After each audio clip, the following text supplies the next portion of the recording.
discussed an issue related with that, that is Gagan. Now there is another system called GF4. This GF4, if you can go through the notes, it is a remote sensing satellite, but it's a remote sensing satellite used by the Chinese. And these G4 stationary satellites are used for disaster prevention and are used for surveillance of various disasters which are geological in nature or which are forest disasters. So basically what we are looking at, an important news came up in the newspapers. The news was that Indian Regional Navigation System has been launched. We talked about what is the impact of that navigational system. Then we linked it with Gagan, which is used by airline industry in this country. And we also talked about GF4 or Gaofen 4, which is there present in your notes. It is used by the Chinese for disaster prevention and relief. So that was the major issue that we talked about.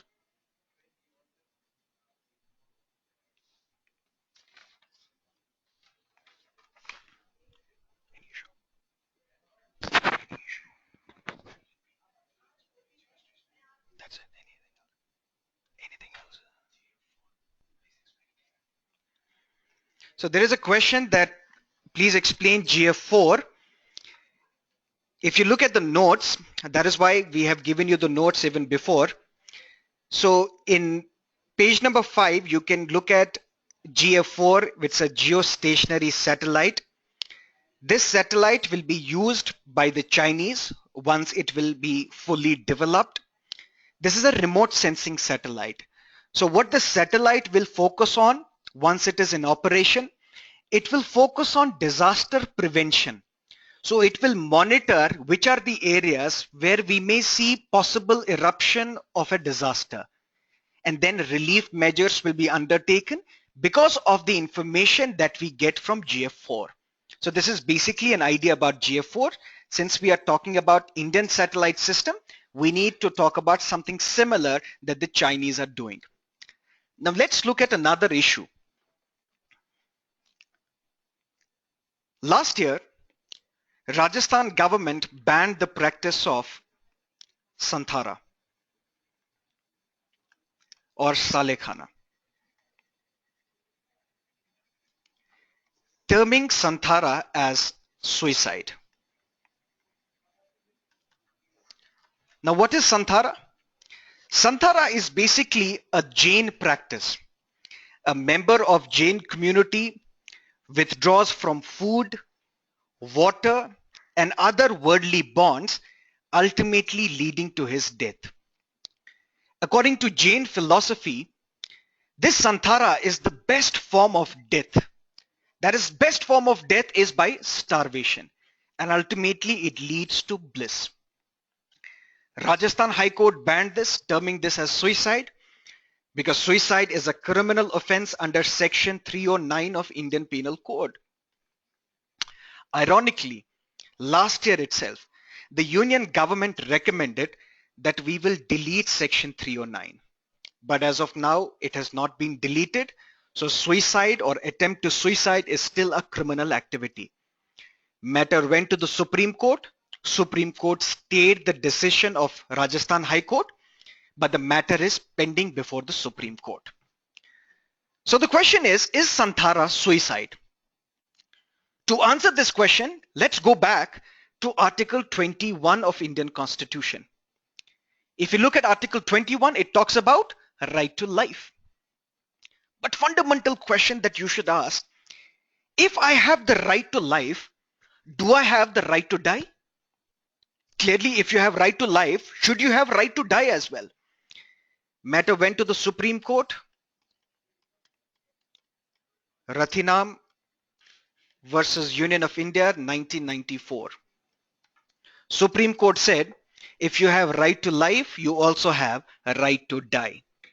And Supreme Court judgment said, section 309 of IPC, which criminalizes suicide, is unconstitutional. 2 years later, Supreme Court reversed its original decision. Gyancore versus State of Punjab, 1996. Supreme Court said you have right to life, but you do not have the right to snatch your life. That means you don't have right to die. Matter was discussed by the Supreme Court again in a very famous case called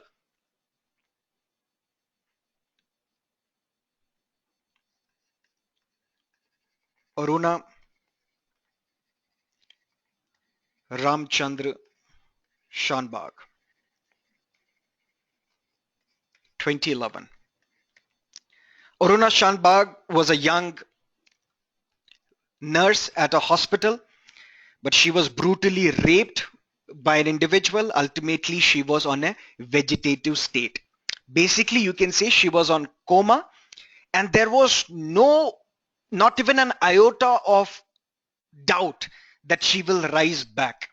That means she cannot survive. She will continue to remain like this. Some individuals petitioned the Supreme Court that since Aruna Shanbag cannot be revived back to her life, she should be allowed to die. Matter went to the Supreme Court. Supreme Court talked about euthanasia. So if you're talking about Santhara, let's also talk about euthanasia. And this euthanasia topic becomes even more important because the government told the Supreme Court that we are ready to frame a law on euthanasia. Euthanasia means mercy killing. In this judgment, Supreme Court decided that let's divide this euthanasia into two: active euthanasia and passive euthanasia. Active euthanasia means external support is required to snatch the life. For example, if I am on a permanent vegetative state, I am in a coma in a hospital, there is no reason for me to survive.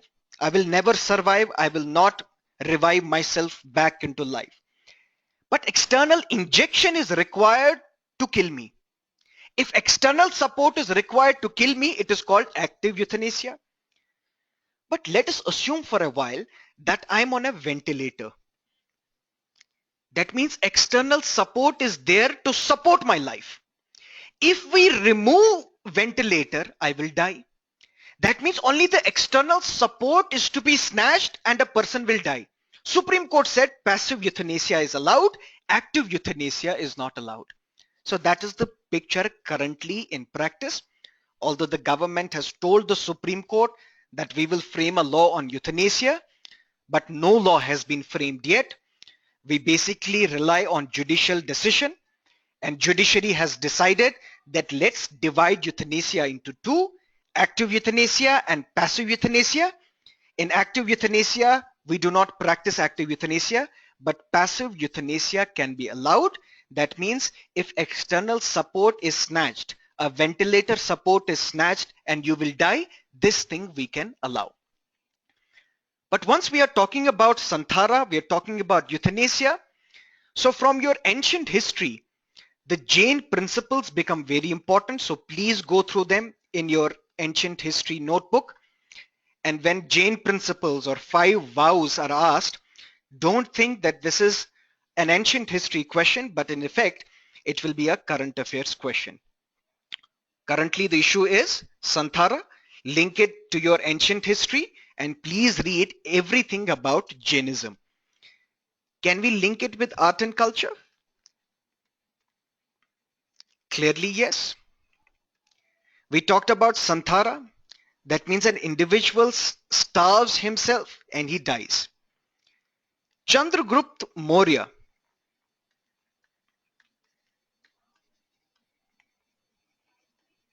He died due to Santhara. But where did he die? He died at a place called Shravan Belgola, which is in the current Karnataka. And here a very important statement is, we have the tallest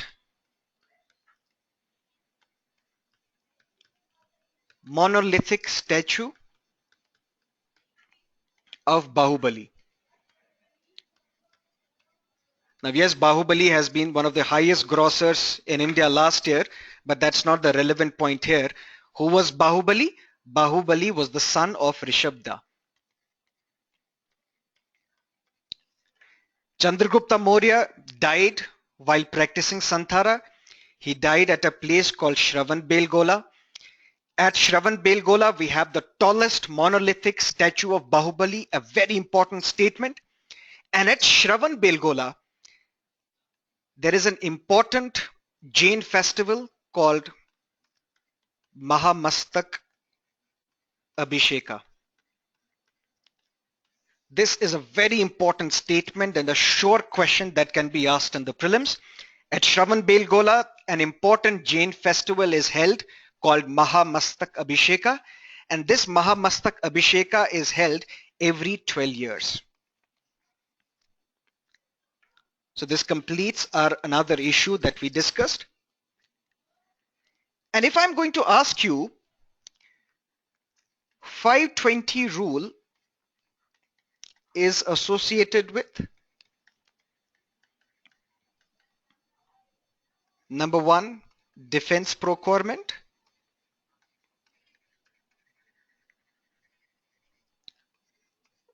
foreign direct investment, aviation, remote sensing.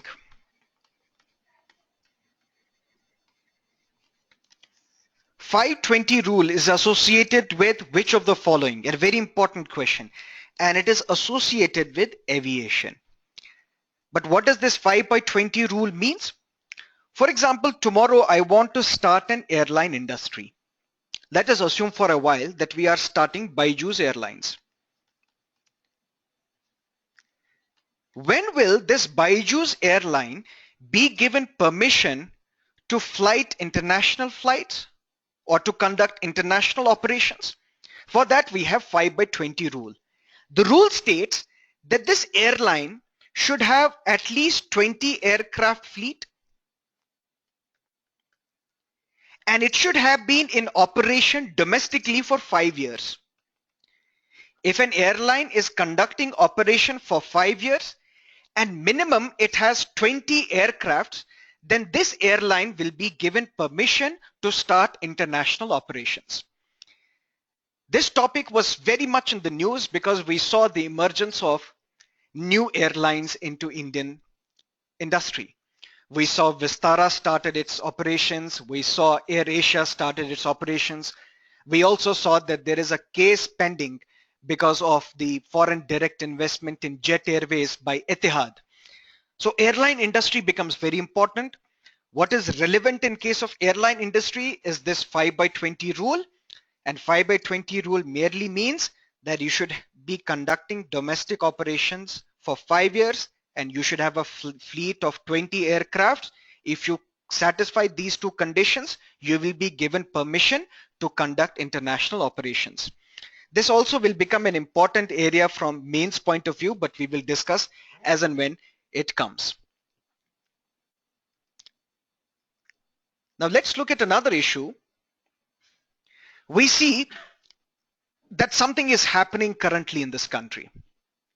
There is a huge debate whether Aligarh Muslim University is a minority institution or not, whether Jamia Millia Islamia is a minority institution or not. But that's a separate issue. But we're talking about something called minority here.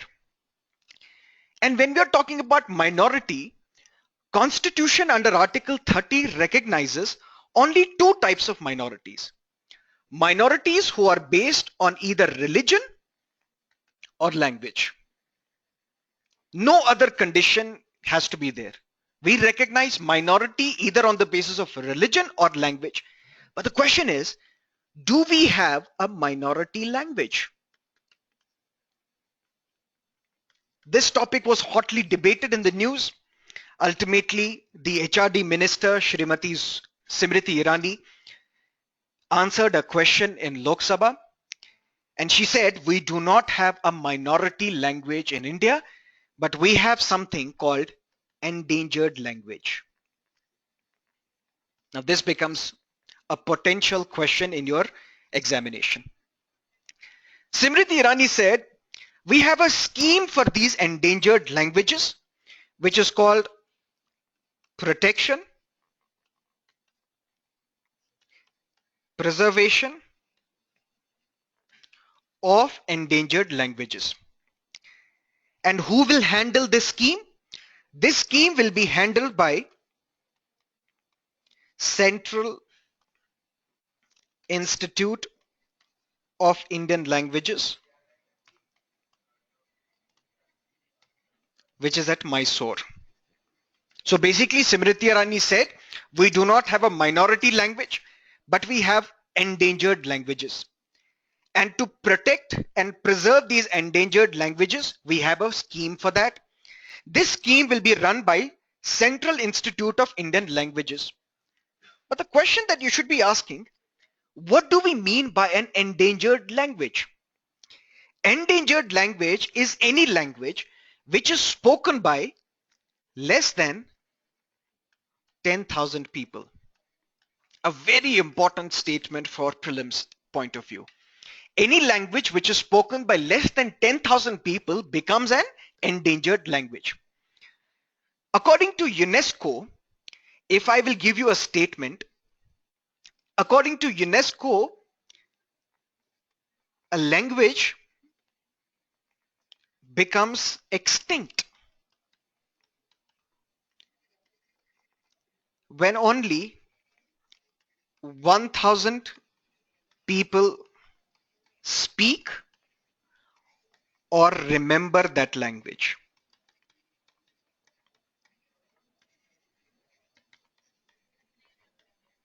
So since we are discussing something about minority language, but there is no such thing as minority language, but we have endangered languages. So if I give you a statement, a language according to UNESCO becomes extinct when only 1,000 people speak or remember that language. Will this statement be correct? This statement will be wrong, because UNESCO states a language will become extinct when nobody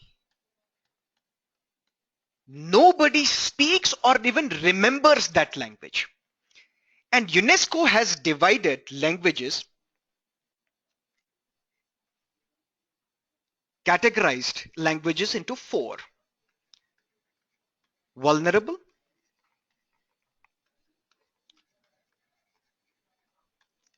definitely endangered,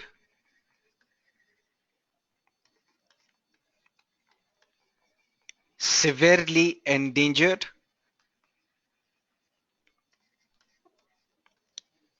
and critically endangered. What about India? According to UNESCO, we have about 42 languages which are critically endangered. And let's not dig even further. The only idea is we should be clear that there is no such thing as minority language. If tomorrow you are asked Urdu and Sanskrit are 2 minority languages, please remember it's a myth. Why?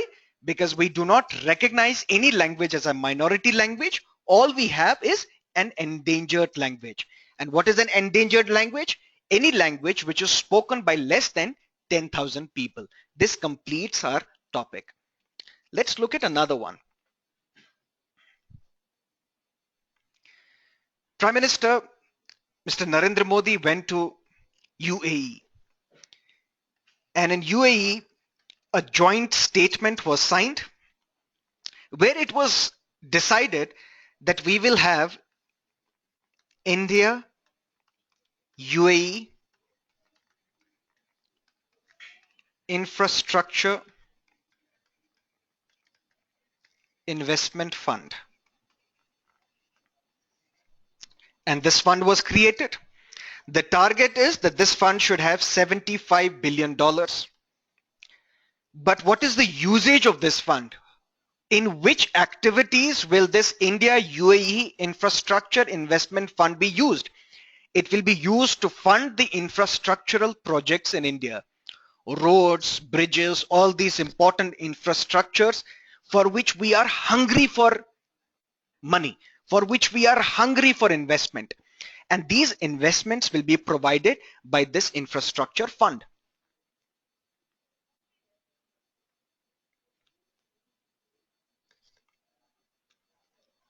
Okay, so the question somebody has asked is, according to UNESCO, will a language become extinct when less than 1,000 people speak or remember that? No. According to UNESCO, as I said previously, a language becomes extinct when nobody speaks or nobody remembers that language. If this criteria is met, then that language will be given the status of an extinct language. But in case of India is concerned, we have 42 languages.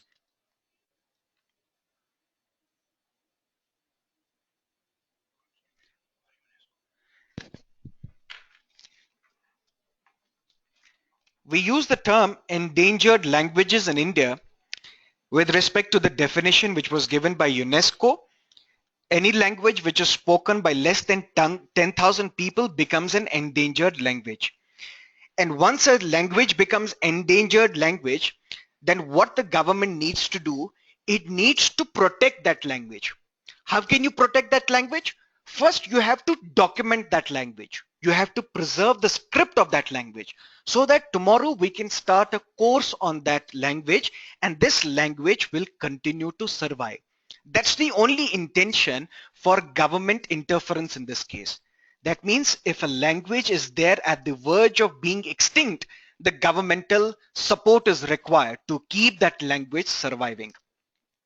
Let's go back to India UAE Infrastructure Investment Fund. As I said, this fund will be used to fund the infrastructural projects in India for which we are hungry for investment. But a very important statement from prelims point of view in this case is, in his visit to UAE, it was decided that India and UAE trade, very important statement, India-UAE trade will grow by 60% in the next 5 years. So this is a very, very important statement from the prelims point of view. Prime Minister Modi went to UAE, a joint statement was signed. Because of that joint statement, a fund has been created. This fund will invest in India to create infrastructure in India. And also another impact of India-UAE relationship is that it has been decided by the governments of both the countries that we will increase the trade between India and UAE by 60% in the next 5 years. Very important statement from prelims point of view. If you go through the newspapers, another issue that sprung up was Interstate Council has been reconstituted.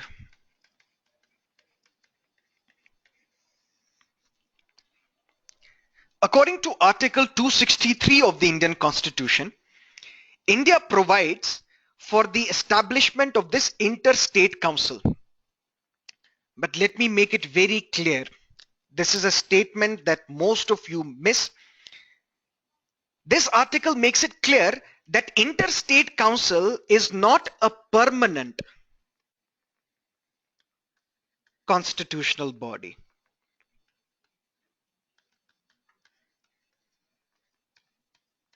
Interstate Council is not a permanent constitutional body. It is a constitutional body, but not permanent. So this statement becomes very important. What does the Constitution say about this? Constitution says that this Interstate Council can be established at any time. At any time, if it appears to the President that public interest would be served by establishing such a council. So it cannot be a permanent body, but it's a constitutional body nevertheless. The provision of Article 263 was invoked for the first time in August 1952, when the President established Central Council of Health. So this was used for the first time. But then First Administrative Reforms Commission felt the need for a single standing body to which all issues of national importance can be referred, and this body can advise the government accordingly. So First Administrative Reforms Commission recommended something called Interstate Council. Then this view was again endorsed by another important committee called Sarkaria Commission. Sarkaria Commission was set up on interstate relations, as you might have read in polity. This Sarkaria Commission also recommended the setting up of Interstate Council. And this Interstate Council was set up in the year 1990. Sometimes dates are also asked by the UPSC. So let's be assured that although it's a constitutional body, it was set up in 1990. What is the composition of this Interstate Council? It comprises of Prime Minister, and who is the chairperson of this Interstate Council. Who are the above members? Other members? Chief Ministers of all states, and also those union territories which have a legislative assembly, such as Delhi and Puducherry. It also has 6 cabinet ministers. But important point is, who appoints these cabinet ministers? These are nominated by the Prime Minister.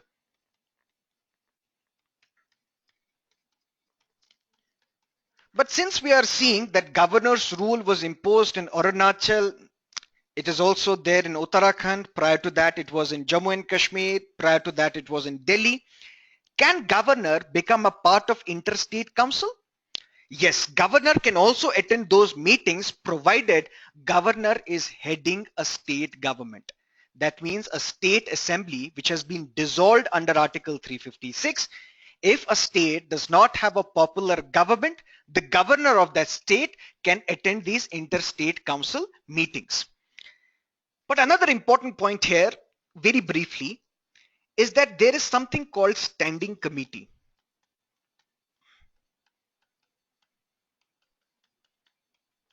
Standing Committee of Interstate Council. Which matters will be taken up by Interstate Council? That will be determined by the Standing Committee. What are the issues to be taken up by Interstate Council? That will be determined by the Standing Committee. But who will head this Standing Committee? This Standing Committee is headed by Home Minister, and currently it is headed by Shri Rajnath Singh. So again, a very important statement from prelims point of view. We talked about Interstate Council. Very important statement for that is that it is not a permanent constitutional body. It can be set up at any point of time if President feels the need for that. And we set up an Interstate Council in 1990. Please go through the composition of this council again. You can expect a potential question in UPSC examinations. Let's look at another issue. If you go through PIB list of articles of December, January, in January, there was an article titled Tejas Makes History at Bahrain. Now, an important question here is, what is Tejas? Tejas is an indigenous LCA, Light Combat Aircraft.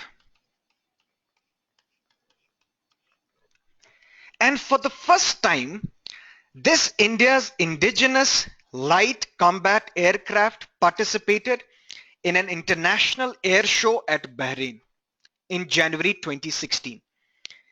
Tejas is basically a Sanskrit word which means radiance. Now, important from prelims point of view would be, what are the features of Tejas? Very important distinct features of Tejas are, number one, it is smallest, lightweight, and at the same time single engine. It has a single engine fighter aircraft in the world. LCA is the smallest, lightweight, single engine fighter aircraft in the whole world. And at the same time, it is single seater as well. So if tomorrow UPSC asked you, Tejas was developed by ISRO, would that be right? No. Tejas was developed by HAL, Hindustan Aeronautics Limited. So this becomes an important statement.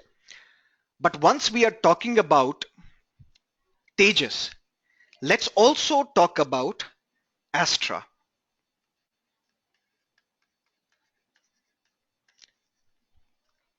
Please take up your notes.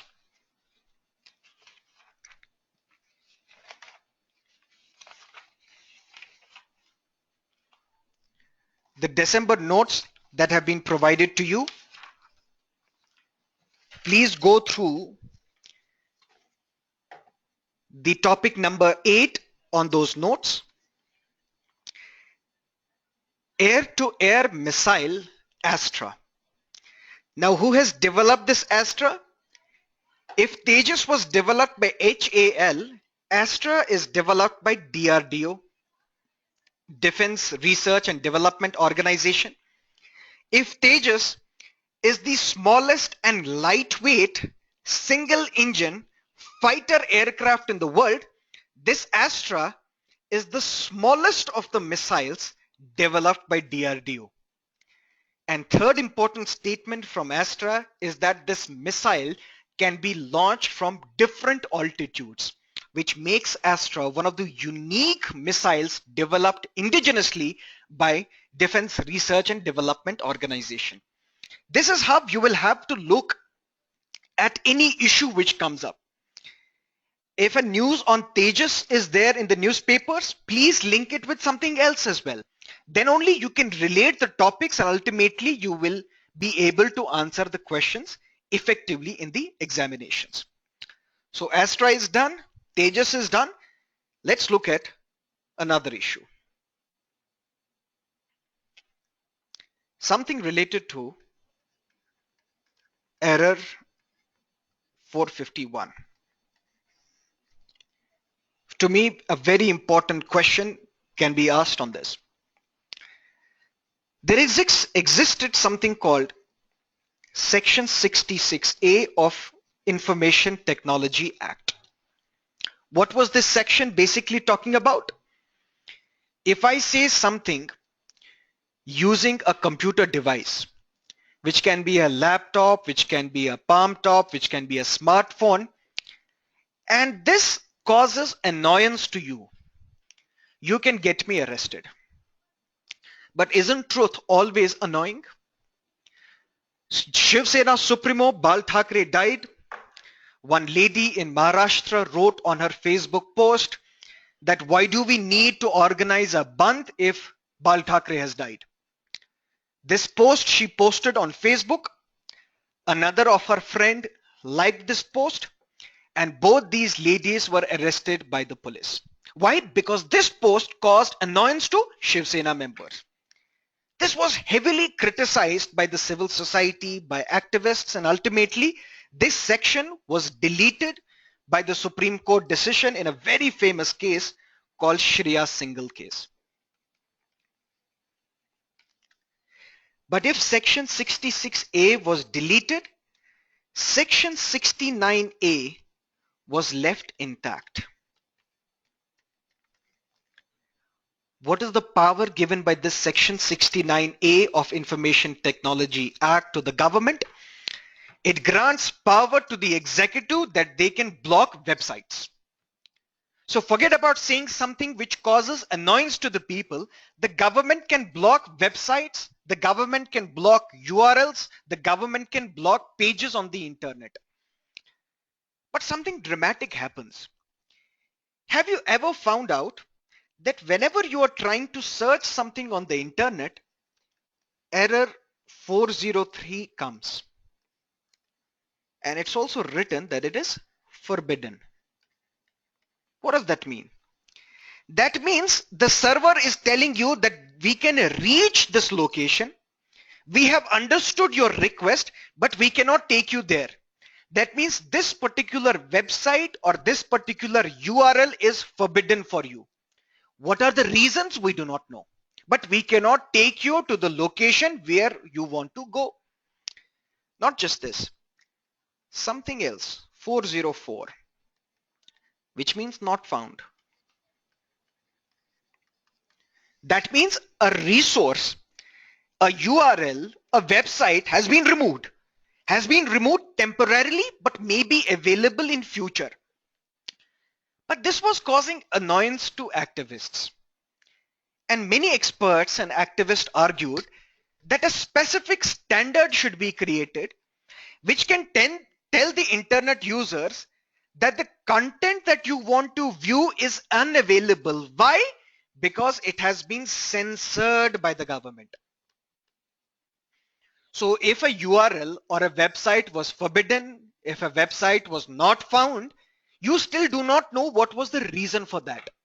So activists asked that we should be able to know exactly that this particular website has been censored by the government. That means a legal order is issued by the government to block the access to a page or website or information. For that we have a code now, and that code is called error 451, which means unavailable for legal reasons. So sometimes in match the following, you can expect a question on this. But who has approved this error 451, if I'm going to ask you? This has been approved by IESG, which is Internet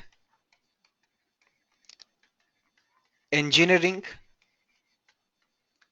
Steering Group. This Internet Engineering Steering Group is an organization which is responsible for reviewing and updating the Internet's standard operations. So if error 451 is in the news, let's also look at something called CERT. Please go through your January notes. And in January notes, we have provided something called CET.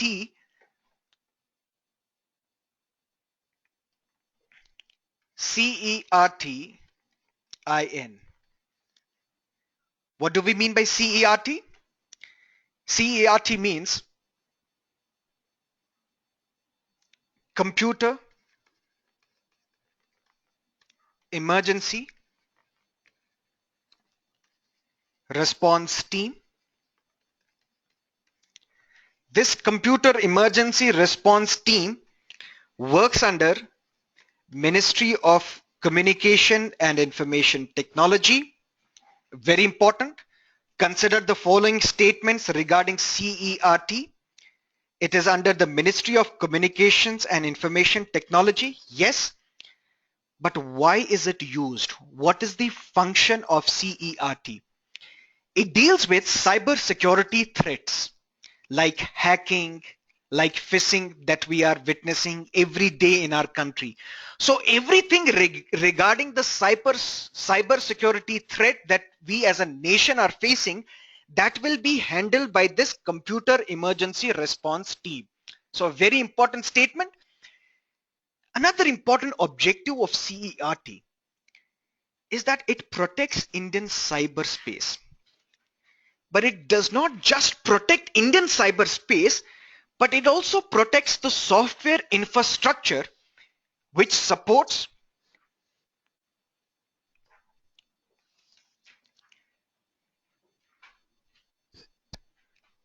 so in January notes, so people are asking the page number of these notes as well. Please keep your notes handy, and towards the end in the notes we have provided CERT. As I said, CERT denotes for Computer Emergency Response Team. It's a department under the Union Ministry of Communications and Information Technology. What is the mandate of this CERT team? The mandate is that it deals with cybersecurity threats that we are witnessing in this country. What are these threats? Threats like hacking, threats like phishing. And an important objective of CERT is that it does not just prevent or protect India's cyberspace, but it also protects the software infrastructure which are used by the banks in this country.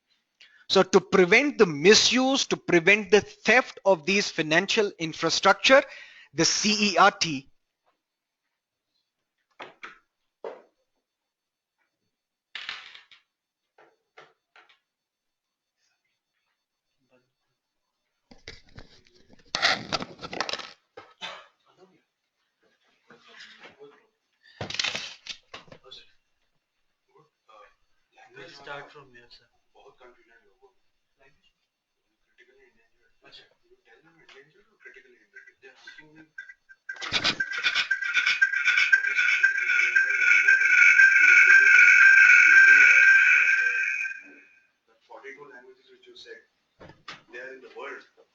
in India. Overall, it is. I'm not going.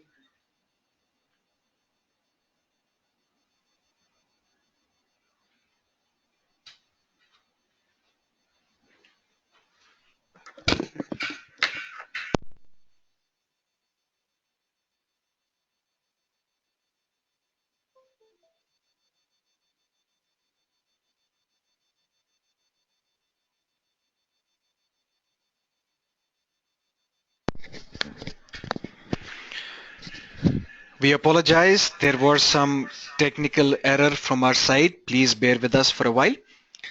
So we were talking about something called CERT, and I said the CERT does not only protect our cyberspace, but it also protects the financial infrastructure in our country, the software infrastructure which is used by the banks in this country. And it's a very important, significant institution in itself. Why? Because enemies today do not threaten us from our land boundaries or sea boundaries, but we are facing anonymous threats also. These threats are anonymous in nature because by violating our cyberspace, another set of war can be waged against our country. So a threat cannot be only militarily in nature. It can also be computerized in nature. So cybersecurity is one aspect our government needs to focus much more upon. So this was about CERT that we talked about. Is my voice audible? If my voice is not clear, please raise your hands. Okay, so the voice is clear. Something dramatic also happened. And this dramatic was explained by the website thewire.in, as we discussed initially. The wire.in came up with an article saying the Supreme Court just delivered a deadly blow to the idea of universal adult franchise. What do we mean by that? An amendment was done to Haryana Panchayati Raj Act of 1994.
an amendment was done to the Haryana Panchayati Raj Act of 1994 and introduced various disqualifications.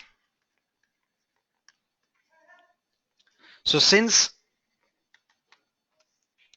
these disqualifications are very much in the news, so the entire chapter of Panchayati Raj becomes very important from prelims point of view.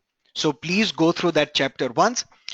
But an important point to note here is that these Panchayati Raj institutions are developed by the states not on the basis of the law made by the parliament, but on the basis of the law which is made by state legislatures. That means Panchayati Raj institutions are set up in every state in this country on the basis of the law made by state legislature. So Haryana had a Panchayati Raj law in 1994 and it introduced various disqualifications. One disqualification was, if I do not have a functional toilet at my home,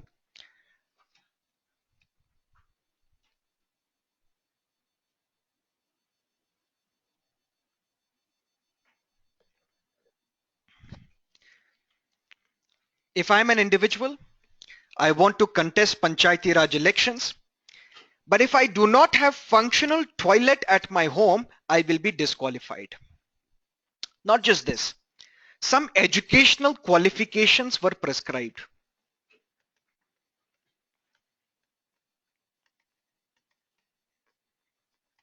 Some educational qualifications were prescribed.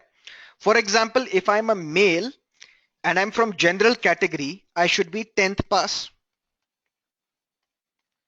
If I am a woman but belonging to general category, I should be middle pass. If I'm a male but I'm from SC category, I should also be middle pass. You don't have to memorize these educational qualifications, only the idea is important. The idea is that some disqualifications were prescribed by Haryana. Some disqualifications were also prescribed by Rajasthan government.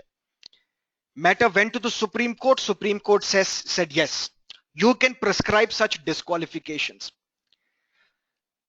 But these amendments were criticized by a large section of our society who said that we are punishing citizens for the failure of the state. The state has failed to provide educational opportunities to the citizens, and how can you penalize these individuals for the failure of the state? So ultimately the position is that we have prescribed some qualifications, some requirements in the Panchayati Raj elections. These requirements were prescribed by the Rajasthan as well as the Haryana governments. So the entire chapter of Panchayati Raj institutions becomes very important. 73rd Amendment becomes very important. You can expect a potential question on such areas. Let's look at another issue. Unfortunately, the period of India coinciding with the period of your preparation. You started preparing from August last year. Now you are focusing on prelims examination. So if we can look at that period, we can term that period as the period of disasters. Not because of you, but because Jammu and Kashmir floods took place. Chennai floods took place. There is a raging fire going on in Uttarakhand.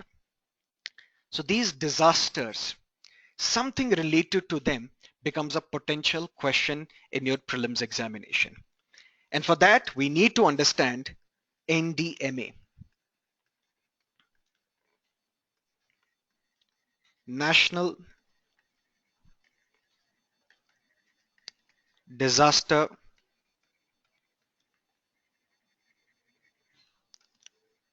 Management Authority.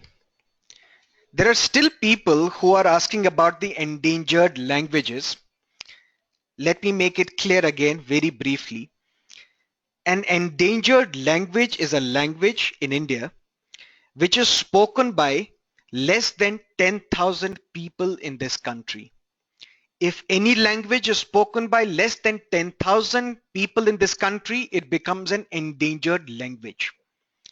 According to UNESCO, a language becomes extinct if it is not spoken by anybody, or if that language is not remembered by anybody. So these are the two important distinctions. The only reason why we took it up was because the minority educational institutions were in the news. Since we recognize minorities on the basis of religion and language, do we have a minority language? Some people do have confusion whether Sanskrit and Urdu are minority languages or not. But the fact is, we do not have any system of recognizing minority languages in this country. So let's go back to National Disaster Management Authority. The 10th 5-year plan, for the first time, had a detailed chapter on disaster management. We saw Odisha was swept by a super cyclone in 1999. We saw a massive earthquake hit Gujarat in 2001. 10th 5-year plan had for the first time written a detailed chapter on disaster management. 12th Finance Commission, sometimes these statements are asked by UPSC. 12th Finance Commission also mandated that disaster management related funds should be given to the states. And on 23rd of December 2005, Parliament enacted National Disaster Management Act, and it created a National Disaster Management Authority. This National Disaster Management Authority is headed by Prime Minister. Very important statement. This Act of 2005 also envisages the creation of state disaster management authorities, and these state disaster management authorities will be headed or are headed by their respective chief ministers. But we know there is something called NDMA. What is the vision of NDMA? What is the purpose of National Disaster Management Authority? The vision is prevention,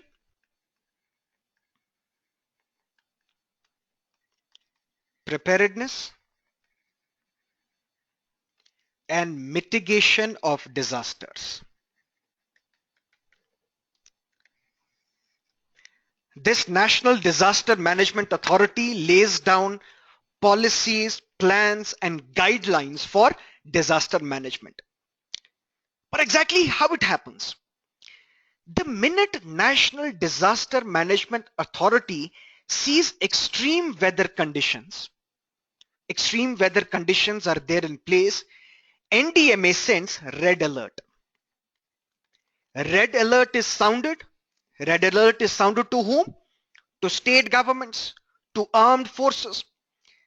Now this National Disaster Management Authority also has experts. Experts on floods, landslides, earthquakes, etc. These experts now take the lead and they draw out plan. That plan is basically for rescue. So basically adverse severe weather conditions are taking place, are currently in operation. NDMA issues a red alert to the state governments and also to armed forces. There are specialists within this NDMA. They start a plan. And the plan primarily is focusing on rescue and relief operations. And in this rescue and relief operation, another agency becomes important, National Disaster Response Force.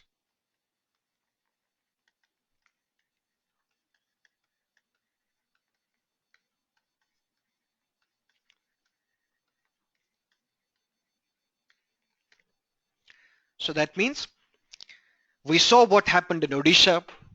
We saw what happened in Gujarat. Now it created a need to have a central authority which can lay down policies, plans, and guidelines of disaster management. because these disasters, whether they are man-made or natural, they have to be prevented. People have to be prepared to face these disasters, and rescue and relief operations must be conducted. Why? Because we want to minimize the loss of life and property of the citizens of this country. And in this task, the National Disaster Management Authority is assisted by National Disaster Response Force.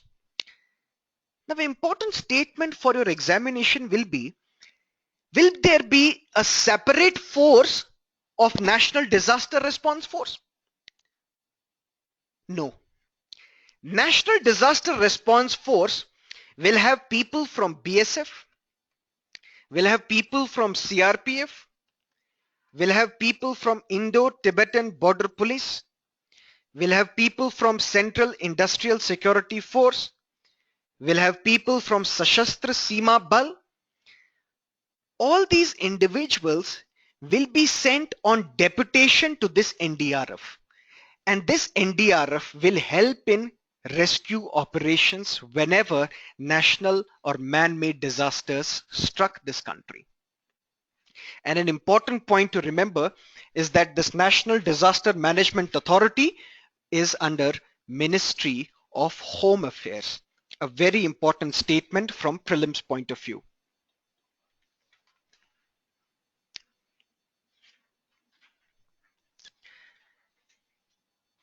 But what we witnessed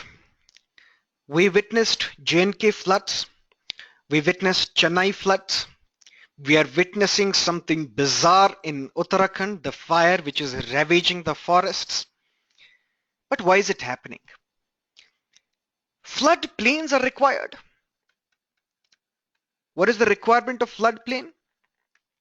So that whenever rainfall exceeds the minimum, you can divert the waters from rivers to these floodplains.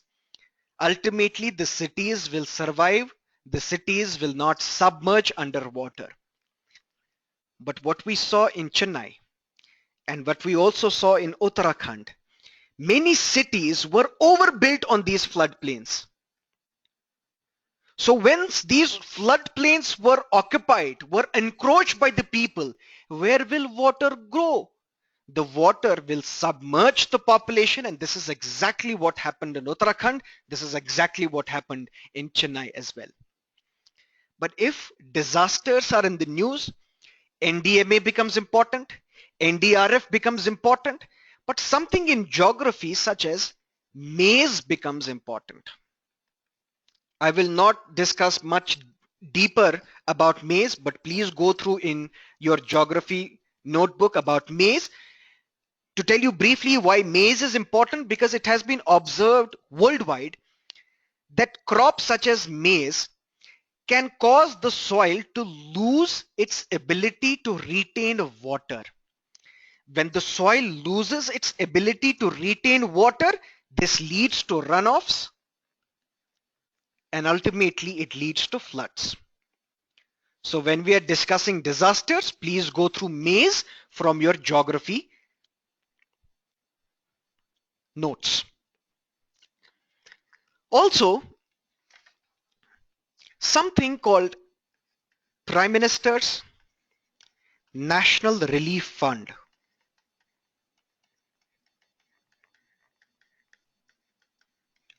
Another important question that can be asked by the in the prelims examination by the UPSC. What is Prime Minister's National Relief Fund? When was it set up? What is its purpose? Where does this National Relief Fund gets money? January 1948. Prime Minister Jawaharlal Nehru made an appeal to the public. The appeal was in the aftermath of massive migration of people from Pakistan to India.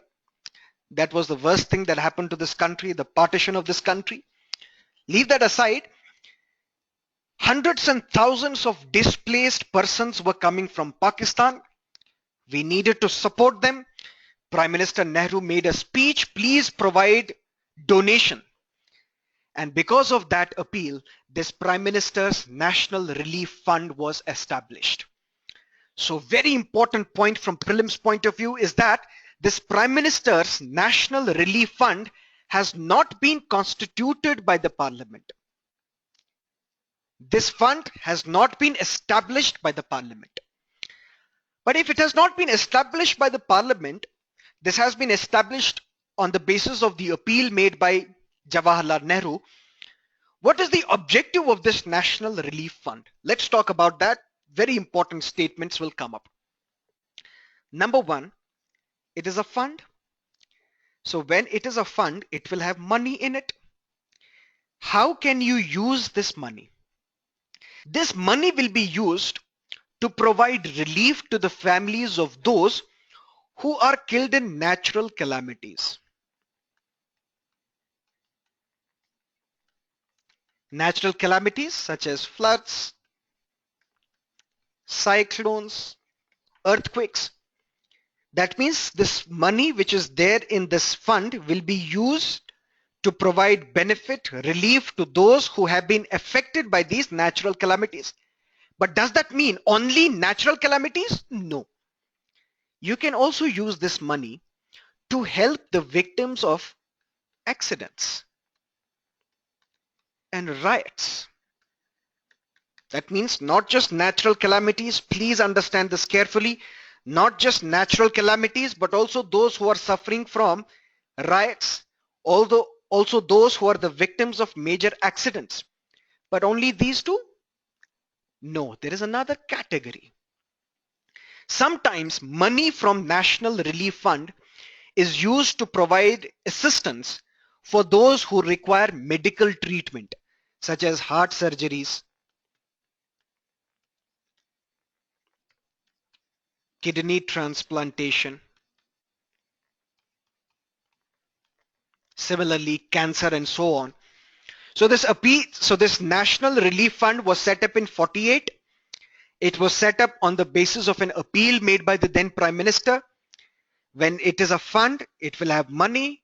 This money will be used to provide relief to the families of those who have been affected by natural calamities, who have been affected by accidents and riots, those who are in need of heart surgeries, kidney transplantation, basically the poor and vulnerable sections of our society. But if this is fund, where does this fund get money from? Does Parliament provide some money? We know that every year budget is passed and this budget allocates money to various departments and ministries of the government. But a very important point from prelims point of view, this Prime Minister's National Relief Fund does not get any budgetary support. All the money that is there in the fund consists entirely of public contribution. That means contribution by you, by me, by various organizations. All these contributions form the part and parcel of this Prime Minister's National Relief Fund. It's not a part of Public Account India. It's not a part of contingency fund. It's a separate fund which is created to meet the requirements as I have listed. And at the same time, if you make donations to this Prime Minister's National Relief Fund, they are income tax deductible. That means 100% income tax deductible under 80G section of Income Tax Act. This completes our another topic. Please keep your questions with you. At the end of this lecture, we'll sit together for many minutes and then we'll be answering all your questions. So please focus on the lecture and we'll answer all the questions that you have raised as of now. Something else happened in December and January. A report, an economy for the 1%. This report was released and this report wreaked havoc throughout the world. So much discussion took place on this report. What was this report talking about? This report said, ironically, that the richest 62 people in this world control the wealth of the half of the population.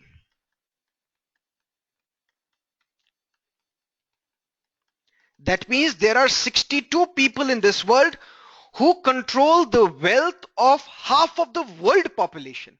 Not just this.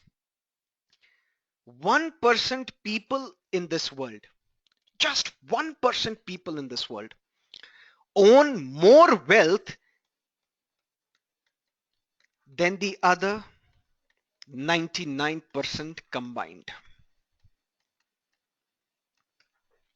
That means if you compare the wealth of the world, divide it, 1% richest individuals of this world control the wealth of the other 99%.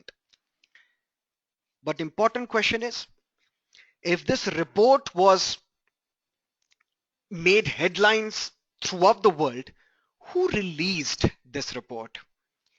If I give you the option, number 1, World Bank, B, International Monetary Fund, 3, United Nations, D, Oxfam. Report titled An Economy for the 1% was released by, a very important question, this was released by Oxfam. Once it was released by Oxfam, another potential question. Now to tell you basically, let's go a bit deeper. What is this Oxfam agency? Perhaps you may be asked about Oxfam. So Oxfam is an international organization. This international organization is based in UK. And the mission of Oxfam is to provide solution to poverty. I think this much is enough for you. No need to dig deeper. Only important thing is this report caused stir throughout the world. An economy for the 1%. Who released this? Oxfam. Now what is Oxfam? Oxfam is an international organization which talks about solutions to poverty, and this organization is based in UK. Now if I give you two statements, statement number 1, the annual winter meeting of World Economic Forum is held at Davos in Switzerland. B, World Economic Forum is an intergovernmental organization. Now, why am I talking about World Economic Forum Davos? I'm talking about because this Oxfam report, the report of Economy for 1%, was released at Davos.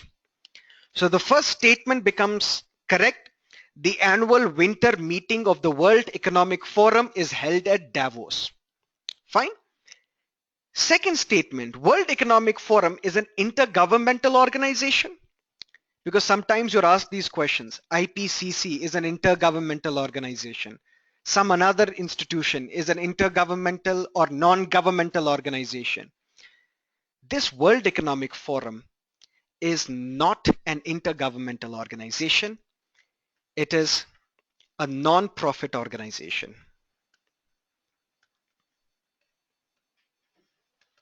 It's a non-profit organization based in Cologne in Switzerland. So why am I linking the two? I'm linking because that Oxfam report was released at the Davos Summit. The Davos Summit is the annual winter meeting of the World Economic Forum, and this World Economic Forum is a non-profit organization which is based in Cologne in Switzerland.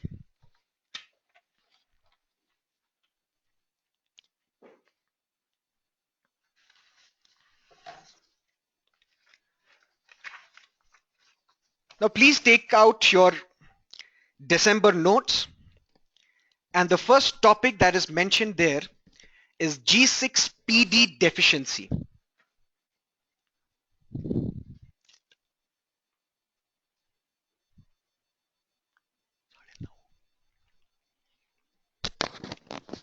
G6PD deficiency, it becomes very important. Now what is this G6PD? It is glucose 6 phosphate dehydrogenase, commonly called G6PD. Now what is this disease?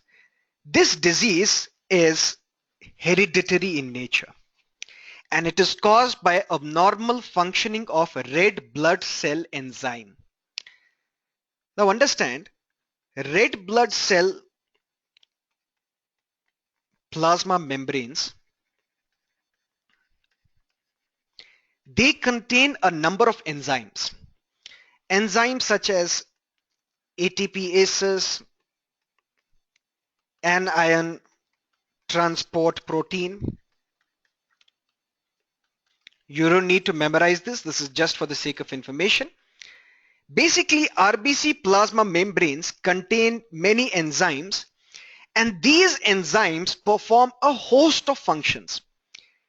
But if this enzyme structure is abnormally functioning, it leads to a deficiency called G6PD, and this deficiency is hereditary in nature. And an important point here is that it can be transmitted from mother to the child.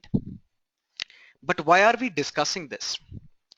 We are discussing because it has been debated that the screening of newborns is crucial for building and maintaining their mental and physical development.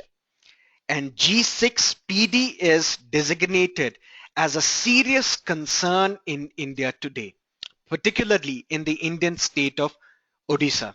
So this topic was hotly in the news. So very briefly, what do we know about G6PD deficiency? One, it is caused by the abnormal functioning of a red blood cell enzyme, because we know various functions are performed by the enzymes of RBC plasma membrane, and if it functions abnormally, it leads to deficiency, and this deficiency is called G6PD. And an important point here is that it is transmitted from mother to the child as well. Let's also link it to sickle cell anemia, because G6PD has a strong relation with sickle cell anemia. So very briefly, what is sickle cell anemia? It is a genetic disorder. When we say genetic disorder, that means blood cells contain abnormal sickle-shaped hemoglobin, and it leads to a symptom, which is very important symptom called enlarged spleen. So an important symptom of sickle cell anemia is an enlarged spleen. Sickle cell anemia is a genetic blood disorder, and it has a relationship with G6PD. That is why we are discussing this. Let's look at topic 3, National Oral Health Program.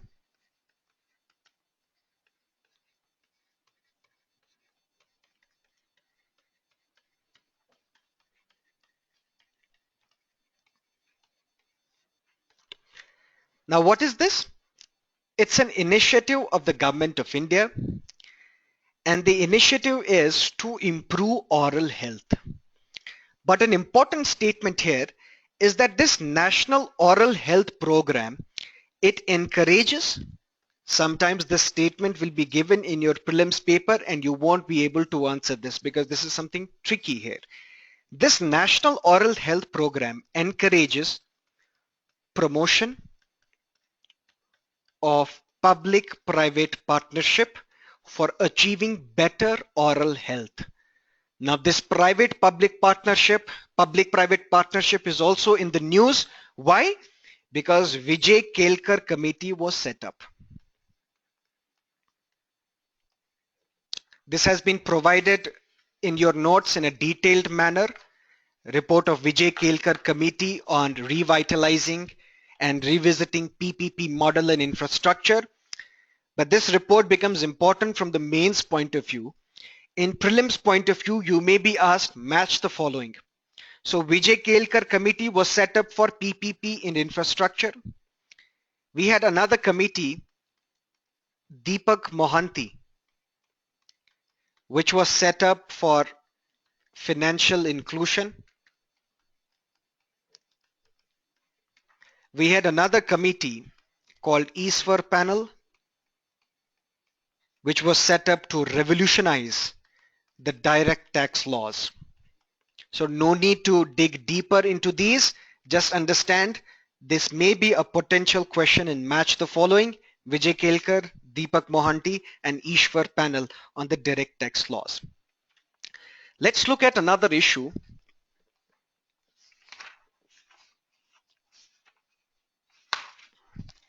which is present in your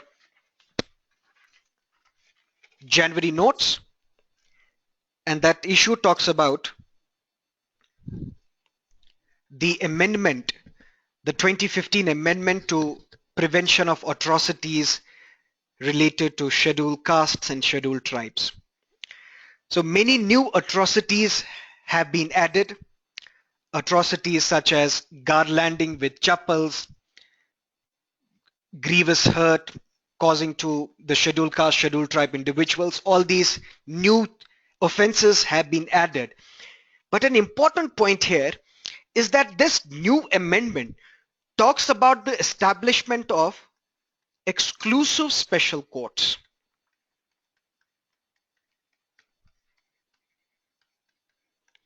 So all these offenses, all these cases related to the atrocities of scheduled castes and scheduled tribes will be dealt by these exclusive special courts. A very important statement from the prelims point of view.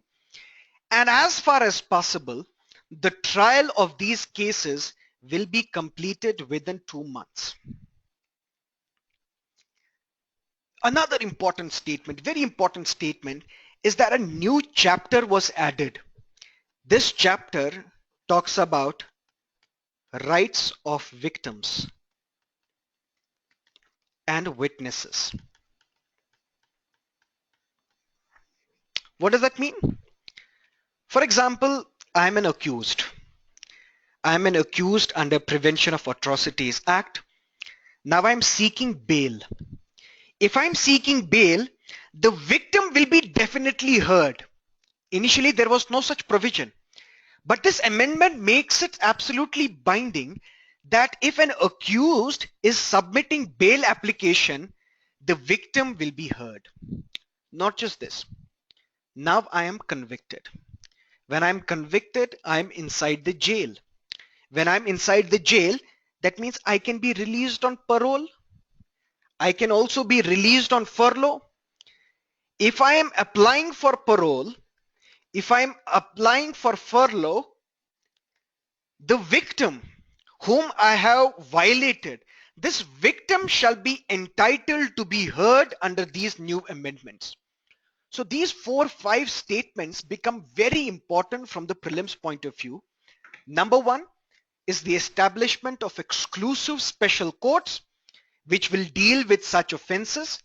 And as far as possible, the trial of these cases shall be completed within 2 months, and a new chapter on rights of victims and witnesses have been added, which talks about that the victim shall be entitled to be heard. When he is to be heard? Whenever a bail application is submitted or whenever the accused or the convict calls for parole or furlough. Now let's look at another thing.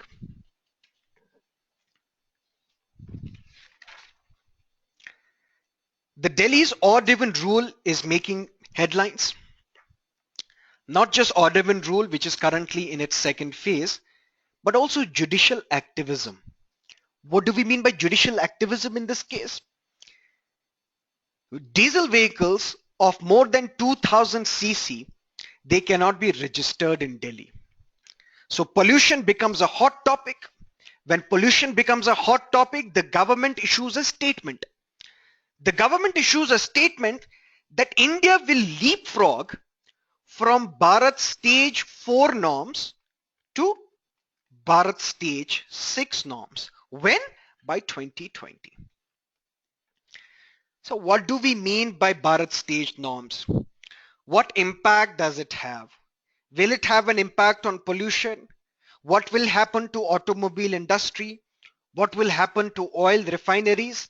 This is where we need to go slightly deeper. But the issue is pollution.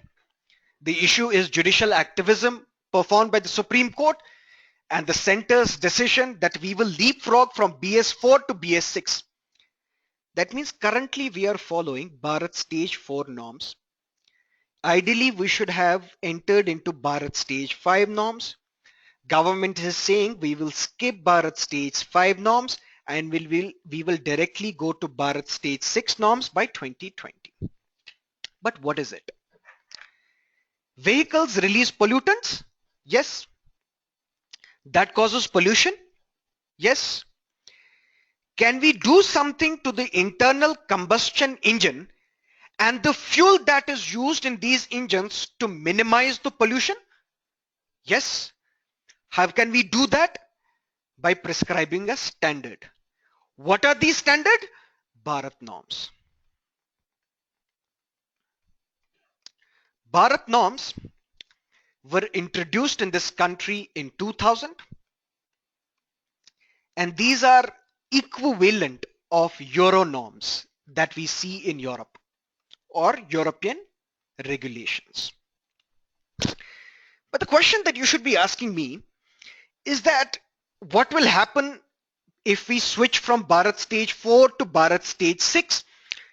But first thing you should ask me is, why do we want to skip to Bharat Stage 6 by 2020? Why not now?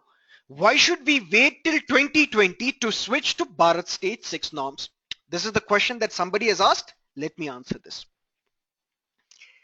When you want to switch from one norm or one stage to another, you cannot do that in a matter of days. Why? The engine has to be compatible to meet the new norms. Not just engine, also the fuel that is used in these engines must be compatible. But when we say compatible, what do we mean by that? For example, this is Bharat Stage 4 fuel and this is Bharat Stage 6 fuel. What will be the concentration of sulfur? Let's take one element, sulfur. In Bharat Stage 4 compliant fuel, sulfur concentration will be 50 parts per million. But in Bharat Stage 6 fuel, the sulfur concentration would be 10 parts per million. Not just fuel. What about the engine? For example, Bharat Stage 4 engine, if we look at the emission of carbon monoxide, Bharat Stage 4 engine will release 2.3 gram per kilometer of carbon monoxide. But if Bharat Stage 6 engine is used, this carbon monoxide emission will reduce to 1 gram per kilometer. This is just an example. You don't have to memorize these figures. Let me give you another example. What about hydrocarbons? An engine which is Bharat Stage 4 compliant, it will release 0.2 gram per kilometer of hydrocarbons. And if it is Bharat Stage 6 compliant fuel, it will release 0.1 gram per kilometer of hydrocarbon. What is the agenda here? We are witnessing something related to pollution, odd even rule, judicial activism, center's decision to leapfrog from Bharat Stage 4 to Bharat Stage 6 norms. Fine? Yes. How will it impact? Why can't we go directly to Bharat Stage 6? Why do we want to wait another 4 years by 2020? The fuel that is used must be compliant, because we know that this fuel has to be less in concentration of sulfur. That means only then we can say that this fuel is Bharat Stage 6 compliant. The sulfur concentration had to be 10 parts per million. That means the oil refineries should be given time to manufacture such kind of fuel. That means it will take time. Only that is the reason why we are saying that we will wait for another 4 years, because these oil refineries should be given the time to manufacture, to create such Bharat Stage 6 compliant fuel. Not just fuel, but also the engine. So if an engine has to emit less carbon monoxide, less hydrocarbons per kilometer, that means the automobile manufacturers would require more technology, would require technology upgradation. That means they will require time for the manufacture of these engines. That is why we want to wait till 2020. But what is it that we are witnessing? We are witnessing that if we move from Bharat Stage 4 to Bharat Stage 6, definitely it is going to have a good impact on environment, because the emissions of greenhouse gases will be limited. Emissions of nitrogen oxide will be substantially lower, because we are looking at something cleaner fuel. We are looking at more efficient engines. But on a flip side, the use of new technology means higher costs. That means higher costs for these automobile manufacturers.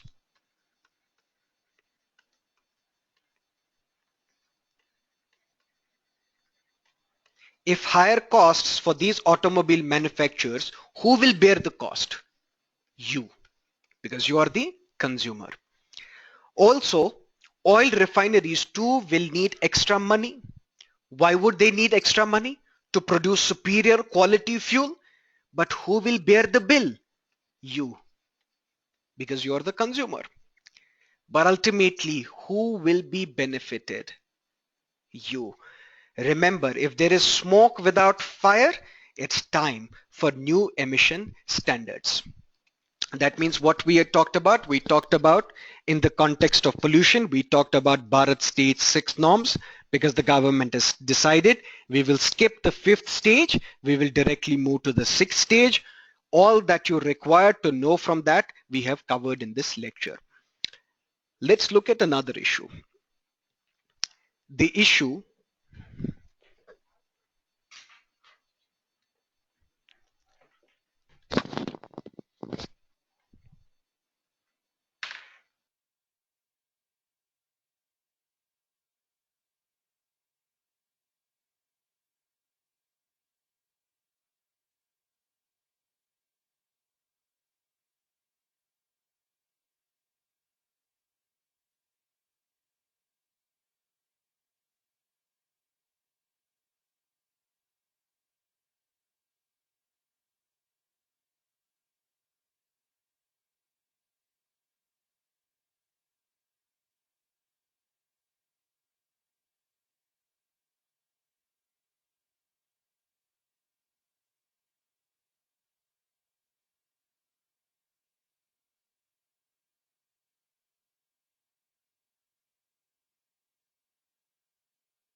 Okay, so let's look at another issue as of now. I was going through the questions. There are some questions that are yet to be answered. but we will take all these questions one by one. Please don't panic. We'll take all these questions one by one at the end of this lecture. I'll be staying for another half an hour and I'll try and answer as many questions as possible. Please don't panic. Let's look at this very calmly. This is going to be something very interesting now. Let's talk about Zika virus, which has dominated the headlines throughout the world. Now it is contained in your January notes. Please go through that. Now first things first, what is Zika virus? It is a mosquito-borne virus. And this mosquito-borne virus was first identified in the forest, the Zika forest of Uganda. Now this Zika virus is also related to very important statement, as I discussed in the first webinar class also. This Zika virus is related to dengue. This is related to yellow fever. This is related to Japanese encephalitis, and it's also related to West Nile virus. But ultimately, what is it? It is basically a mosquito-borne virus. But how does it spread? It spreads basically by female Aedes aegypti mosquito. And very important point to know here is that this female Aedes aegypti mosquito is very active, mostly during the daytime. A potential statement from your prelims point of view. So it's basically a very, very life-threatening virus which has dominated the headlines, not just in India, but throughout the world. And this Aedes aegypti virus or mosquito is expanding because of global trade and travel, because people are traveling from one place to another. This is a globalized world. This is not an isolated village. Now, because people travel, this Aedes aegypti mosquito is transmitted from man to his sex partners as well.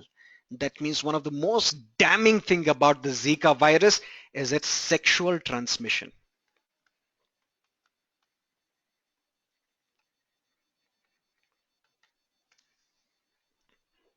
Fine. But what are the symptoms? The symptoms can be mild fever, skin rash, but ultimately experts today are saying that the best form of prevention is protection against mosquito bites. So as much as possible, if an individual is protected against mosquito bites, the spread of Zika virus can be curtailed. But very briefly, you need to understand from the prelims point of view, what is Zika virus? How is it transmitted? Sexual transmission is an important characteristic of the Zika virus, and many experts today are saying that the best way to prevent the spread of Zika virus is to protect against mosquito bites. This Zika has a close linkage with the mild fever or with the dengue fever that we discussed in the previous class. Let's look at another issue. This issue deals with HVDC technology.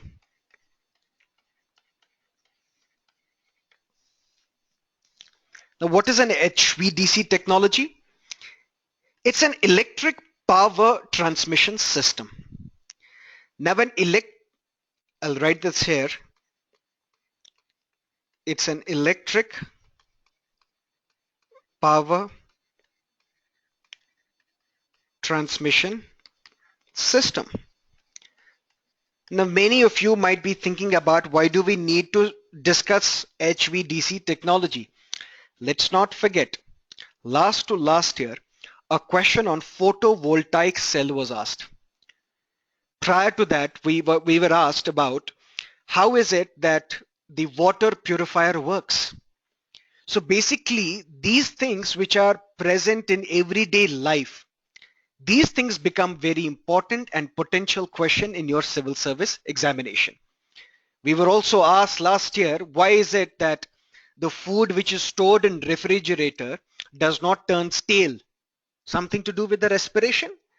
That means such everyday common day science terms are very important, and HVDC was mentioned many a times in Science Reporter. So this issue might be very important from the prelims point of view. But what is this HVDC technology? It's an electric power transmission system. But an interesting thing about this is it uses direct current for transmitting electric power.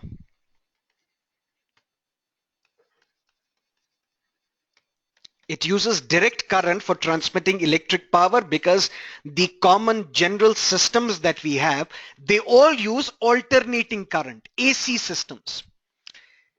But many experts are today saying that if we utilize HVDC technology even further, long distance transmission becomes very important, and it may become less expensive and lower electrical losses. We are seeing that a scheme on rural electrification, Pandit Deen Dayal Upadhyay Gram Jyoti Yojana, which you must have covered in your India yearbook session. That scheme is working very well. It's a very, very popular scheme of the government of India. But something related to that scheme also becomes important. We are talking about that electricity is a thing in this country which is not performing well. Why? Because electrical losses are dominating. Why? Because we do not have an alternative system, and even if we have alternative systems, these systems are very expensive. So we need an alternative. So this HVDC technology, which uses direct current for transmission of electric power, may be a thing of the future. That is why we need to talk about this and can be a potential question in your prelims examination.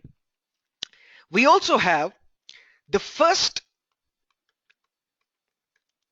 HVDC corridor.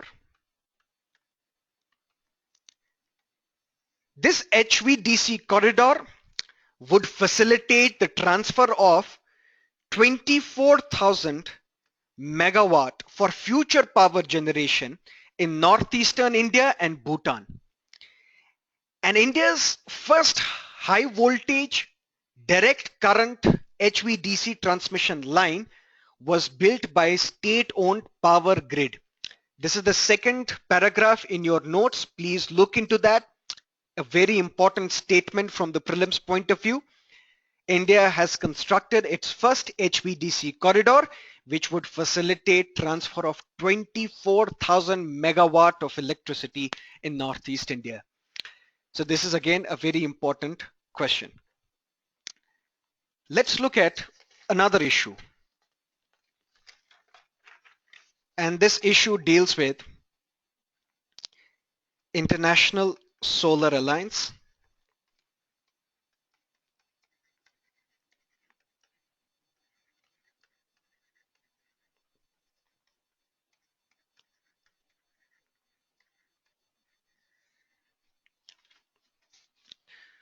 What will happen because of these international solar alliance? You please go through the notes.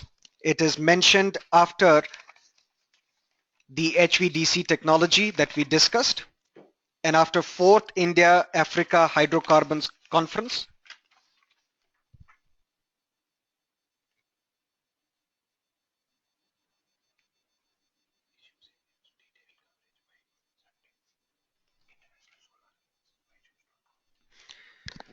Just got this information that on byju's.com we have a detailed explanation on International Solar Alliance.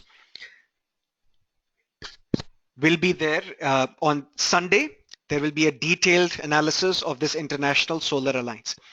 But basically the objective of this International Solar Alliance is to facilitate capacity building so that we can contribute towards research and development. Also, we can promote investment in solar sector.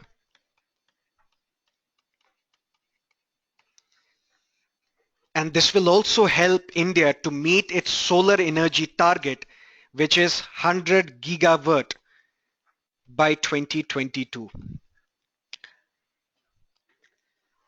So International Solar Alliance, a detailed picture of that will be given in the Sunday byju's.com news and analysis. Also, we also witnessed very important 3 developments that took place in December and January. One was related to Juvenile Justice Act that was passed by both houses of the parliament, and now it is an act. It is currently in force. We also saw something related to Paris Climate Deal. We also saw something related to WTO Nairobi Conference. Since these are very, very, very important news articles, we have videos on them which stretch to more than an hour per topic. Please go through our YouTube channel, Byju's, and watch all these videos. Once you look into all these videos, you watch all these videos, I can guarantee you don't have to read anything else on these 3 topics. But please go through these videos. The link have been provided in your notes. And these are 3 very, very important aspects and topics from where questions will definitely be asked in the prelims examination. Now let's look at something else. Another very important topic which was debated by the news and television media for many, many months now. It's also important because elections are currently underwent. We have elections in West Bengal, Tamil Nadu, Puducherry, and we have also had elections in the past. Something related to electoral reforms. Many prominent citizens and activists of India wrote letter to the government in the month of January that please implement the report number 255 of Law Commission of India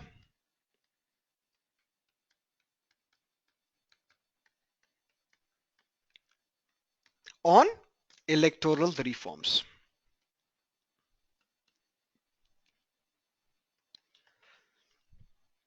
Elections are currently going on. As I said, prominent citizens and activists wrote to the government, please implement report number 255 on electoral reforms, which was submitted by the 20th Law Commission of India. Since this was on the news, let's look at some of the brief highlights of this recommendation of electoral reforms.